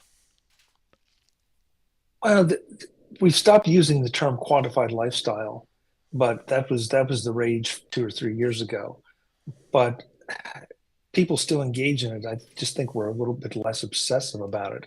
We're less obsessive about getting that 10,000 steps in, or exactly how many calories we consume. That's the average person. There's still people out there that are outliers that absolutely track that stuff to a crazy degree. Um, but it's just it's happening to all of us one way or another. And heaven knows, when I go to my doctor, he wants to know what my Apple Watch is saying about my heart rate and anything else that it can track. And my doctor encourages all of his patients to get an Apple Watch. And with all due respect, not a Fitbit, but an Apple Watch, because of the advanced sensors, not just what's here now, but what's coming. Yeah, if they can solve the blood glucose level, that's kind of the next holy grail in assessments. without needing to. With the continuous glucose monitors, see a lot of people with the thing on their shoulder. There's a needle sticking in their vein to monitor their glucose. If somebody can figure out how to do that with just sensors and non-invasive, that's going to be the next big breakthrough. I think it will. I mean, there was a story at one point about AirPods being able to measure your blood pressure more accurately, maybe than what the watch might do. So, maybe you put your AirPods in, listen to a couple tracks, and you'll have your blood pressure reading for the day. Yep. Yeah, I mean, we're living in a science fiction world, and that can be really good. It can be really scary for a lot of folks because they aren't technologists. I mean, I look around here and I see a lot of people with hair the same color that I have. And I know that a lot of my non-tech friends just they don't know what to make of all this. They'd rather just turn on TV and to one of the broadcast channels and see what's on. And I just that kind of thinking is so alien to me because I look at all this stuff and say, boy, what can I do with it? And what can it allow me to do that I want to do or that I can do? Yep. And so I applaud the fact that you all are here and you all obviously have that enthusiasm. Even if you do have to ask your friends or neighbors for a little bit of help on how to pin a contact or set the notifications the way you want. You're interested, you're into it. Yep. Did you have a question, Frank?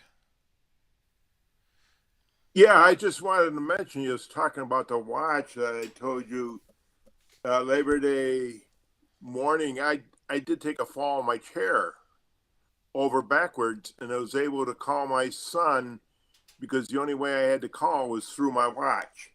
And he was able to get me, or else I would have been laying upside down for hours waiting for somebody to come because I just had hip surgery. I was 2 weeks out of hip surgery. So, Yeah, even if the phone is on the side table next to your chair, if your chair tipped over, you can't get to it. You can't get to it. So I was very happy because of that. And since then, I got a level lock for my front door, so I can even unlock that now from my watch. So I'm very supportive of the watch system. Yep. But just think about everything you just said. That you can do that from your watch, for heaven's sake. And I'm assuming, Frank, that you don't have a cellular watch. You just have a regular GPS version. I just have. I think I got a series. I got my watch is about 4 years old or whatever, so it talks to my phone and then goes from there. Yeah. So communicates through that Wi-Fi. But I'm very happy because I was able to call my son and get help. Yep. Yep. Absolutely. So I wonder if a lot of those medical alert companies, the I follow and I can't get up companies, have been hurt by these Apple Watches. Right. You don't need them as much anymore. Yeah, I mean, I think that there's still single-use devices out there, and there's an audience for them. Yeah. No question about it. But I'm sorry, I hate to say it, but that audience is going to die out. A lot of our customers are getting Apple Watches for their elderly parents, for that fall detection and the AFib detection and everything else, all the health benefits it has for them. Sure, and that's something that I wish Apple could. Well, they were drawing fire for a while because some of the tech press then started to say, well, they've resorted to trying to scare us into buying their products. I was like, no, you're not trying to scare anybody into buying their products. You're trying to take a look at this and say, what can this do for you? Mm-hmm. And, it's how much insurance do you need? And, how many different kinds of insurance do you need? This is pretty cheap insurance when you think about, what Fred just said, what kind of complications could he have had depending on how long he had laid there? Yep. And as opposed to having that watch and having all the other benefits plus the ability to summon help like that. Yeah, That's at the beginning of the iPhone announcement, they had the was it like a 5 minute video on all the people whose lives have been saved by their watch, and they're able to celebrate a new birthday because their watch saved their lives. yeah. And I Um, know a number of people who have taken that video and shown it to their parents or their significant other and said, "This is why you need the watch." yep. Kay, you had a question? Who is Kay? Is that Kim, probably? Next to Jay? You're muted. There Hi, we are. sorry. Yep. Yes, I got kicked out, so I just hurried a letter to get back in. Um, uh, so do you wear the watch in the shower? Is it completely waterproof? Because even if I was wearing it, I would take it off to take a shower. But that's when I fell in the tub, and if I'd have really hurt myself, it's hard to get out of a tub. So do you wear it in the shower? I do not, only because that's probably the one time of day that I put it on the charger and it charges up Yeah, for the that's the rest of the thing is day. finding a good time to charge things. Yeah. Yeah, but you know, if happily I don't have any mobility problems at this point, so it's not that I couldn't fall in the shower. It's But you just that could, but you I'm could wear it in the shower though, right? like, So oh yeah, yeah, absolutely, so Yeah. that's a absolutely, good point though. If you're someone who's worried about slipping in a shower, which I Although, wasn't. yeah. I wasn't one worried about slipping in the shower, and then I, stupidly fell brushing my teeth. yeah, and but if I'd have actually hurt myself, I mean, it was hard to get out of. It's slippery and it's not easy to get up. If I'd, I understood the I fall and I can't get up commercial when I fell in the tub. yep. Although Apple does point out that the watch is water resistant, not yeah. waterproof, and so they don't recommend wearing the regular watch in the shower, only the Watch Ultra. 'Cause it does scuba diving and swimming, showering, and water skiing. Yeah, but there was also something that I mean, Tim Cook was saying that he wore his in the shower, and Yeah, there are videos out there of the little device that the watch will use to pump water out of push itself. push it out the speaker. Yeah, this So, is this is probably for the lawyers. So oh sure, oh when of water does course. get in, they can say, "No, look, sorry, it's water resistant, not waterproof." But you're also most likely not going to be sitting there, well, laying there in the tub if you're a tub person, or standing in a shower for a shower person, and you know, intentionally submerge your watch just to see what happens, or hold it up into the shower to see what happens. You know, just go about your business, and you know, you should be fine. But yeah, that's if you have any kind of issues like that, because I know I've had that question before, and it's like, well, yeah, arguably that is a place where I could get caught. So I do take the phone with me into the bathroom and put it within easy reach while the watch is on the charger, just to be sure. I always used to play music on my phone in the shower, but now I get up before my wife, and I have to have the music kind of loud to hear it over the shower. So I'm trying to be nice and not disturbing my wife. Um, do you have, at the risk of too much information, do you have like a shower curtain, or do you have like a shower cubicle It's just a curtain. curtain? Yeah, Okay, get a JBL Flip 6. yeah, I've And seen similar shower radios. Yeah, but let me yeah, listen. but forget the cheap ones, because they're just that, they're cheap and you can barely hear them. You get the Flip 6 and you can really enjoy music or podcasts or audiobooks or whatever in the shower. I know it sounds crazy, yes, but just go with me. Yeah, It is I've got one hanging in my shower right now, and I have it set up so that I have the TV able to broadcast a Bluetooth signal if I want it, or I can just use the phone for music. But then it's loud enough that I can hear it in the shower. yep, that's pretty cool. Yeah, Well, there you Different go. colors. Yeah, we've got a well, couple of them Yeah. in our store that are designed for the pool. They float in a pool, so you can have music Hmm. actually in the pool, not just on the sides. Yeah. That's pretty small too. huh. And it's such a little thing, but it's so important that right there, stop right there. Whoops. Go back to the gray picture. I'm scrolling, like I can control it. If you look down at the bottom, down at the bottom, you can just barely see it, but there's a lanyard that comes with this. So that, you know what? Wait a minute. Yeah. Right here's one of them. I've got multiple. But it comes with a lanyard, so you can hang it. Which, again, that sounds like a small thing, but it is such a huge thing because then I can just get a plastic S-hook and hook it anywhere and hang it, as opposed to having to sit it somewhere or have it knocked off a ledge, fall on my foot and break my toe. So yeah, these are phenomenal speakers for almost any use you can think of. And they do say waterproof. Yeah. Yeah. Well, there you are, folks. A Christmas present idea. Yeah, that's our first one right there. Good. And, Yes. and a watch for me. Oh, there we are. You know, hey, I'll throw out another tip if you're thinking about a watch, because I'm not in the market for a Series 9 at this point, but I was in Best Buy the other day and was looking at their refurbished / returns. I don't know why, but there were a slew of Series 9 watches already returned, and they had them discounted by like 50%. It was stupid. I was tempted. Apple also has their certified refurbished store, where Yeah, you can get I've things. not really looked at the watch, Steve. That's a great point. Yeah, there you go. 7s and 8s, no 9 yet. Uh, Yeah, the 9s were probably the ones that Apple sent to all of the YouTubers and reviewers and influencers.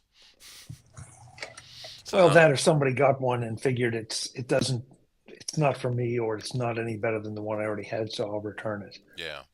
But yeah, you can score some significant savings there. And as far as new machines, this is another place that you can save some money.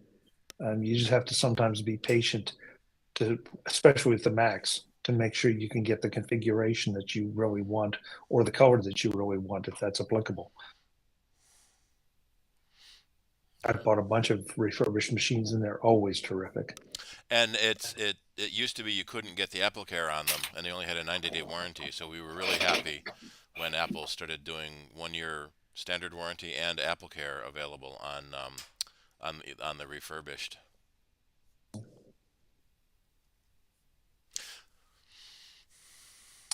I noticed you clicked the clearance. Yeah, that's always where can I get the best deal? Yeah, nothing on clearance yet. Well, it's probably too close to Black Friday for clearance stuff yet. Yeah. Oh, you can still get a 12 mini for people that want that small phone. Anything else on anyone's mind that you've seen in the headlines or that you have questions about or thoughts on?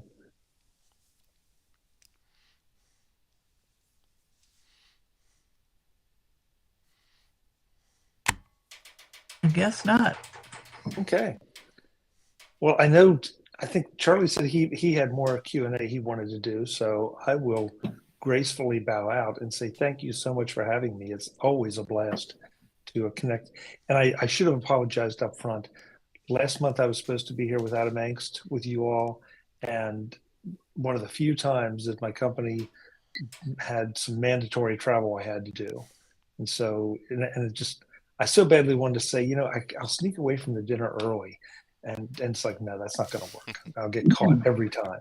So, we don't mind, as to have it rescheduled, because you filled in our gap for this month for our talks. So it worked out okay. Chuck, I want to thank you for joining us. And so that puts the kibosh on the rumor that the reason you weren't here last month was that you were reading the wrong year on your calendar, right?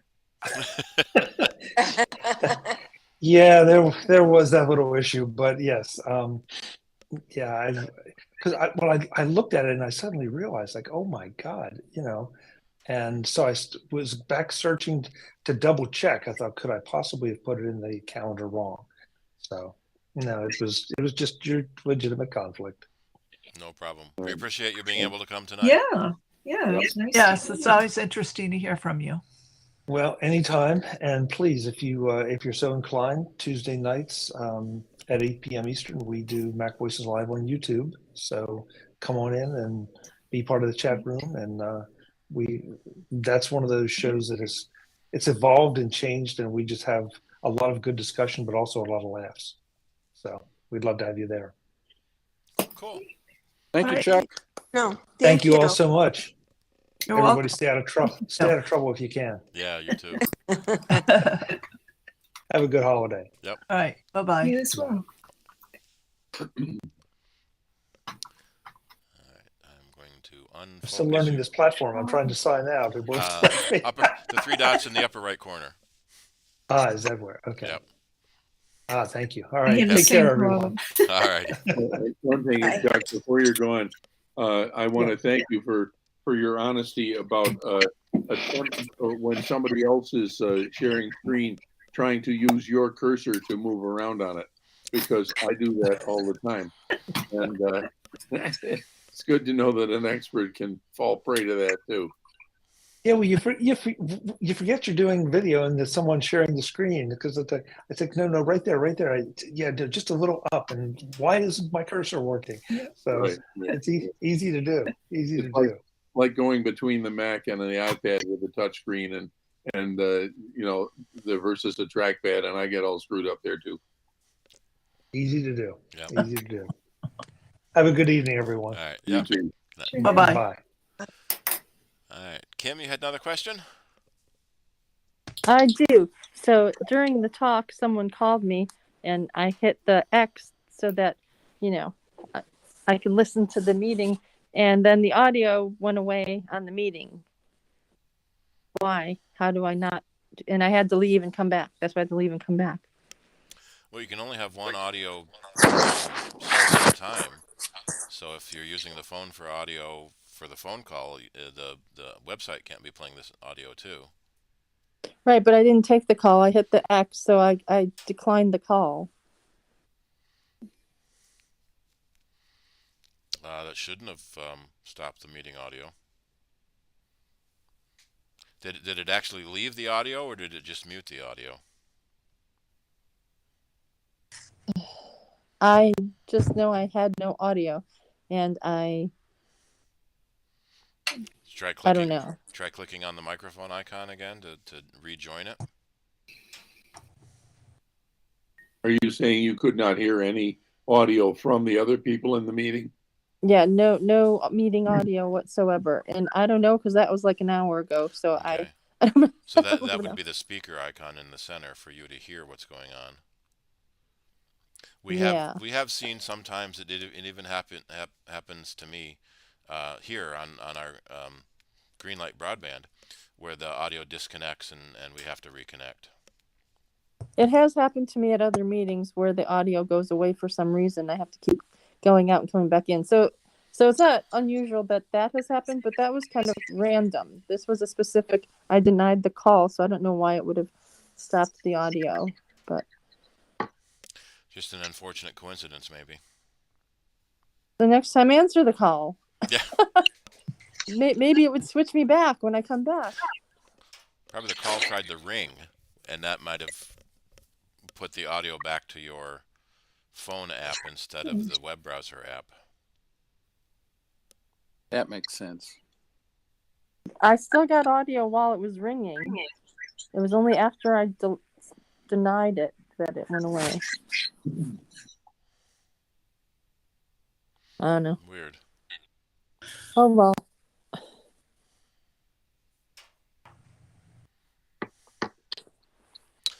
Alrighty. Did you get all your questions answered, Charlie? I have one more subject along that line.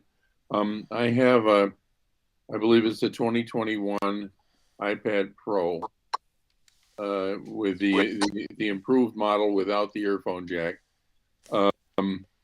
And I've been trying to get something I can plug into the USB-C port that would pass power through and let me plug in an earphone into it, and I did buy a Belkin item that did not work. I mentioned this, oh geez, half a year or a year ago.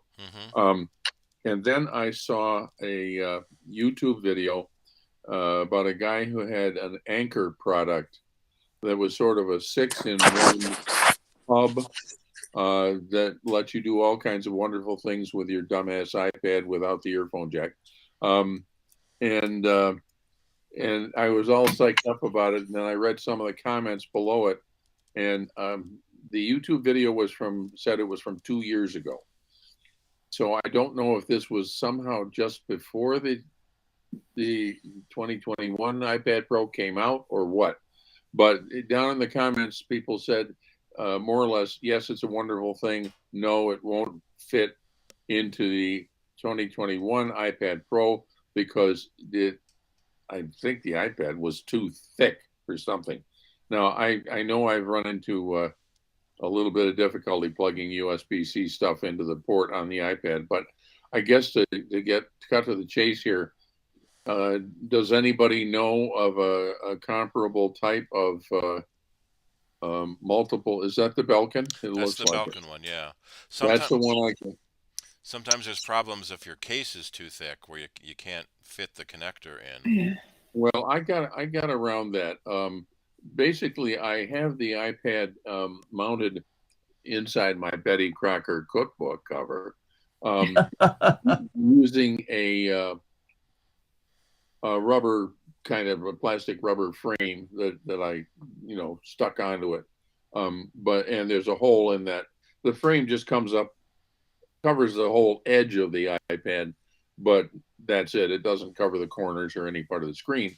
And it does, I've had a little problem with thickness there, but if I fiddle around, I can push that plastic frame thing out of the way enough to get a USB-C plug into the hole.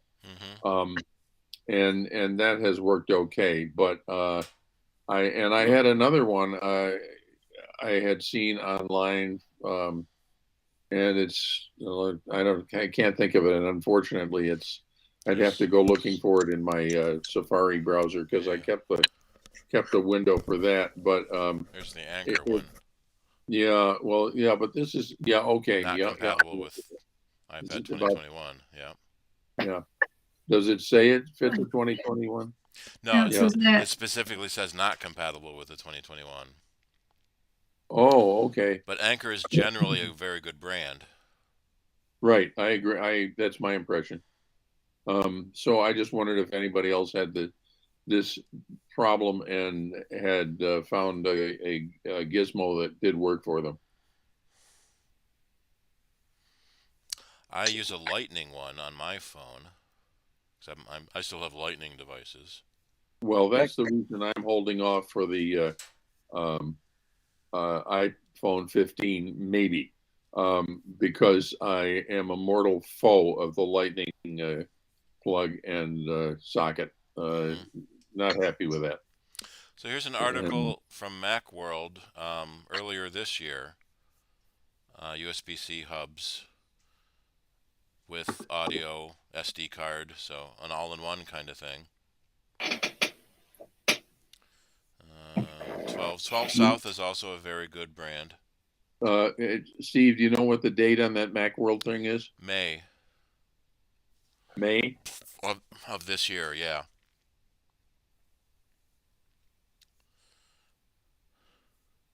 Satachi.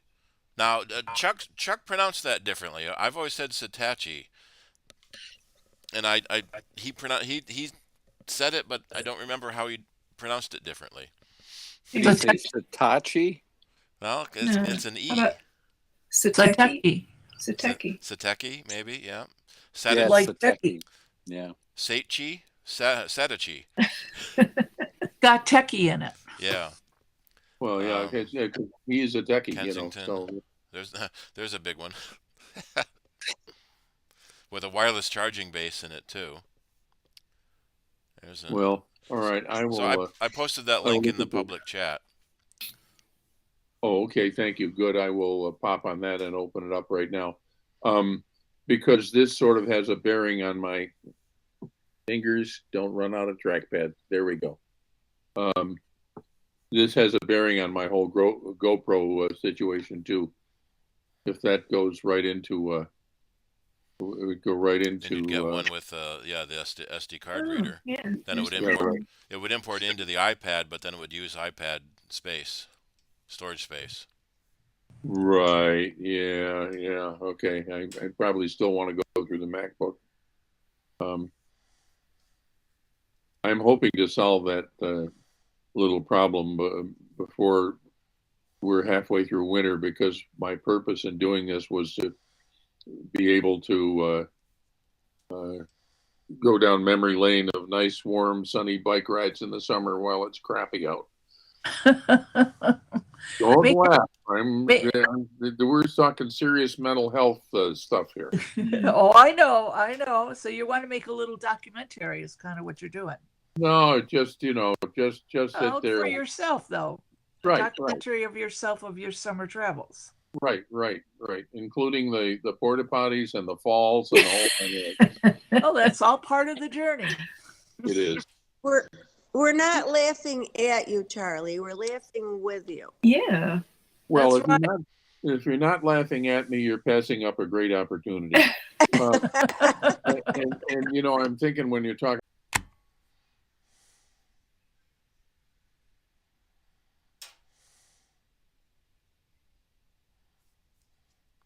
Oh, I just lost everybody. Hang on a minute.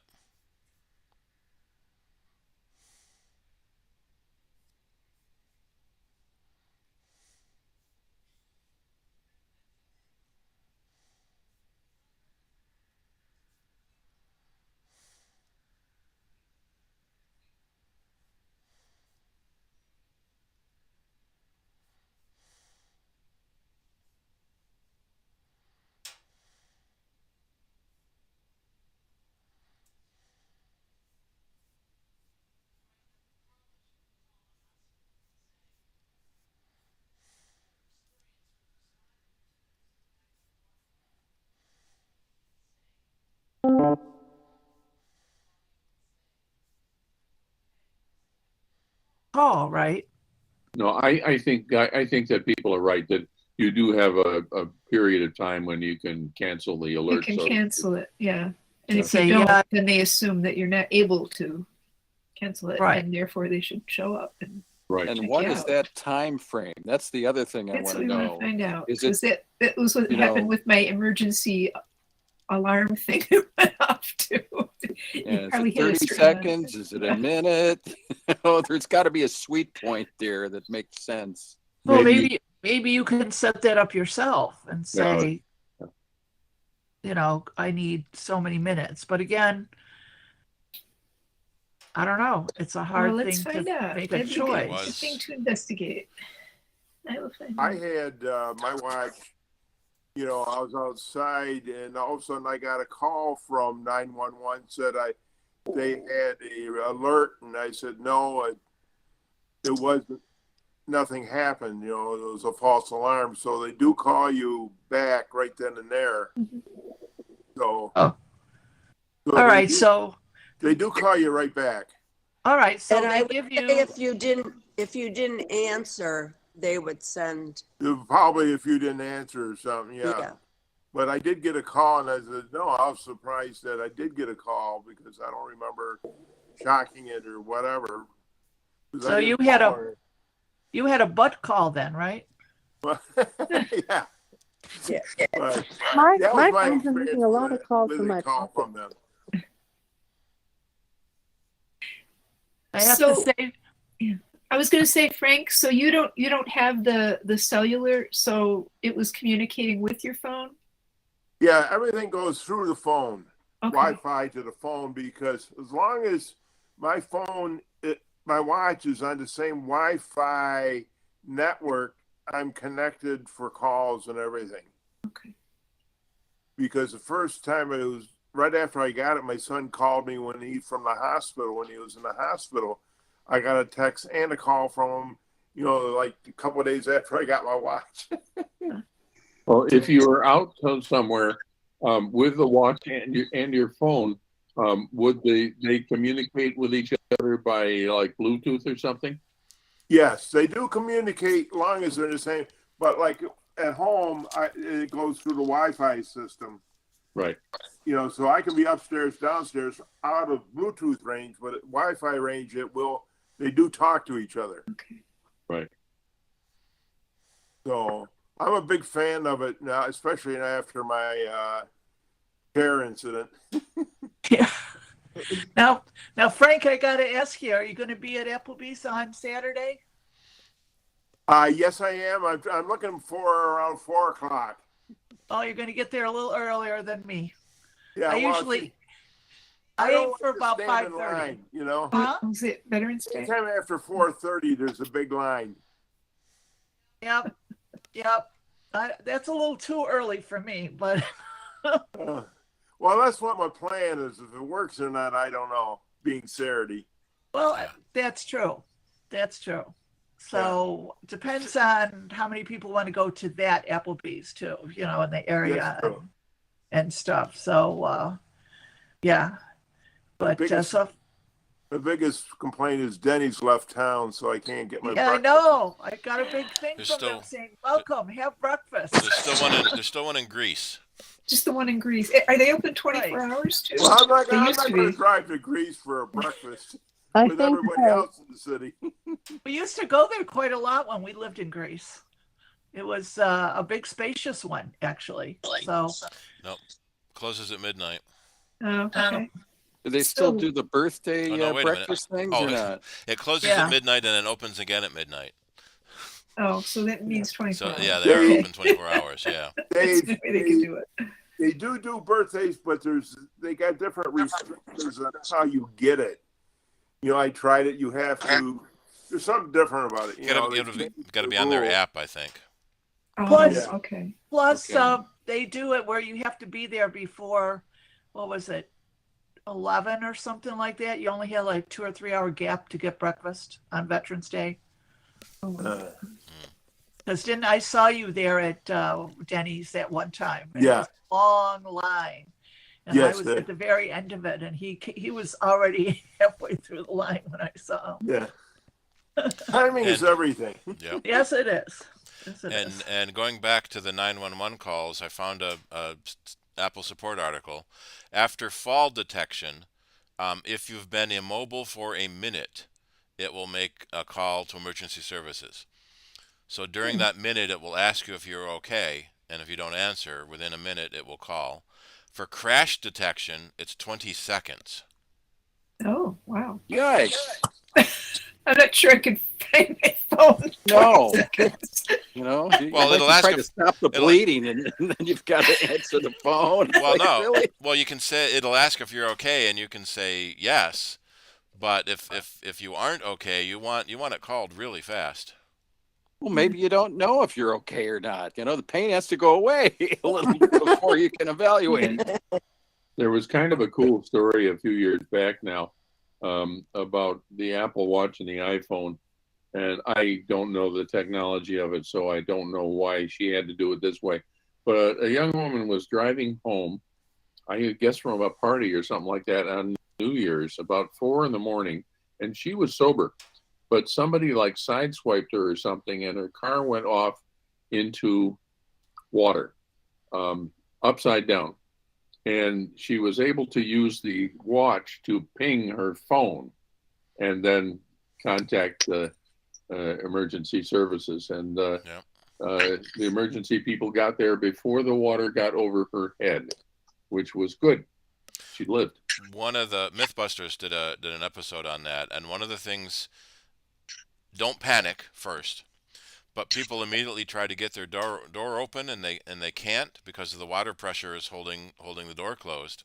You have to wait for the car to fill up and equalize the pressure inside and outside before the door will open. But Right. keeping yourself calm enough for that to happen. If you have manual or cranked windows, you can roll the window down and get out that way. But with power windows, they often don't work underwater. But yeah, that's the biggest thing. You got to wait for the pressure to equalize, then the door will open. Yeah, but you do have to take some deep breaths before you do that. Yeah. I But if the did. door did open, then the water would come rushing in at you. Right. But That since wouldn't be good. the pressure on the outside is higher than the inside, it's forcing the door closed. I did see that there was a thing on, I don't know what vehicles it was. It might have been Toyota only. The back headrest part, you can take it out of it and it has points on the end and it's supposed to be used to smash the window. That's why there's a hammer in my glove compartment. Yeah, but Right. this is the same thing where you just pull it up and it's got the two prongs at the end and it will smash, Yeah, my headrest comes out too. smash your window. Have you ever tried to screw around with those headrests? Upside down, Yeah. underwater at night. Yeah. When you're panicking, Well, yeah. but it's, All right. So Our friend Nan this has could be on our Christmas list. Yeah.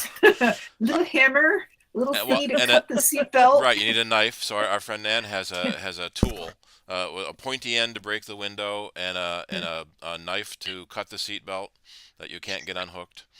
Stocking stuffers. Yeah. It also well, doubles that's as a good though. bandit stabber. Oh, Yeah. Some- a what stabber? A bandit stabber. A bandit stabber. Okay. Well, So if someone tries to steal your car when you're upside down in the water, Yeah. you can take care of that too. well, and if Can you're have in the car and they locked you in, You You gotta can let always that take it off mermaid and- have it, right? get yourself out. Oh, God. I'm going to be a party pooper here and ask if we are done with the official part of the meeting, because I have to get going kind of early tomorrow.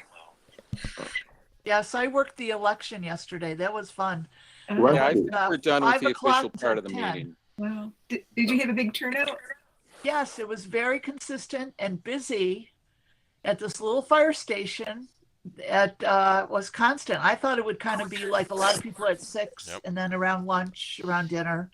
But it actually, it started kind of weak at 6, but then pretty much the whole day there was a consistent flow of people. Surely It was thank very you for doing interesting to do it. So just a long day though. And it was in the fire station. Yeah. So they had the Perrington Fire, the band was there practicing in the garage there from 7 o'clock onwards. So they were playing Christmas music, that. Was that a good thing? preparing for their appearances at the mall and I guess a few other places they go to. So it was kind of cool. It's a little too early for Christmas music. Yeah, but you gotta Yeah, start but- practicing now. It's only a few Hey, weeks. Yeah. I just looked across to my neighbor on the left side and I can see he's got a big window now that we're on his new addition he put in and I happen to glance over and I see he's got his Christmas tree up already in his house. And I'm like, what? And then when I went down Fairport last night when I was going towards the fire station, there's another house that's got a big Christmas tree all lit up in the backyard, all the lights, the whole bit. And I'm like, isn't it a little early for Christmas quite yet? They can't wait another, 2 weeks until, you know what I mean? But each to their own, I guess. Anytime when it's dark on standard time again, I like people's lights.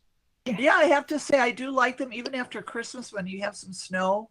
Yep. And it looks really pretty with the colors and the I think snow now and you everything can like get that. the smart LEDs that you can change the colors. So you could have Yeah. Halloween decorations, then you could go Yeah, for there's- Veterans Day, then you can go Christmas. Well, there's still the guy who has the huge skeleton all lit up with orange that was right on the corner when I went by too. So we had Christmas and I haven't seen a turkey inflatable yet. So I'm sure there's one. But I Hey, did Shirley, find I out. think we need to have you officially close Okay. the meeting part of the meeting, and then if we want to chit chat, that's fine. All right, well then, let's see, it's 9:21, so I'm going to officially close the meeting then. And I will say happy Thanksgiving to all of you. Same to And everybody. then Yeah.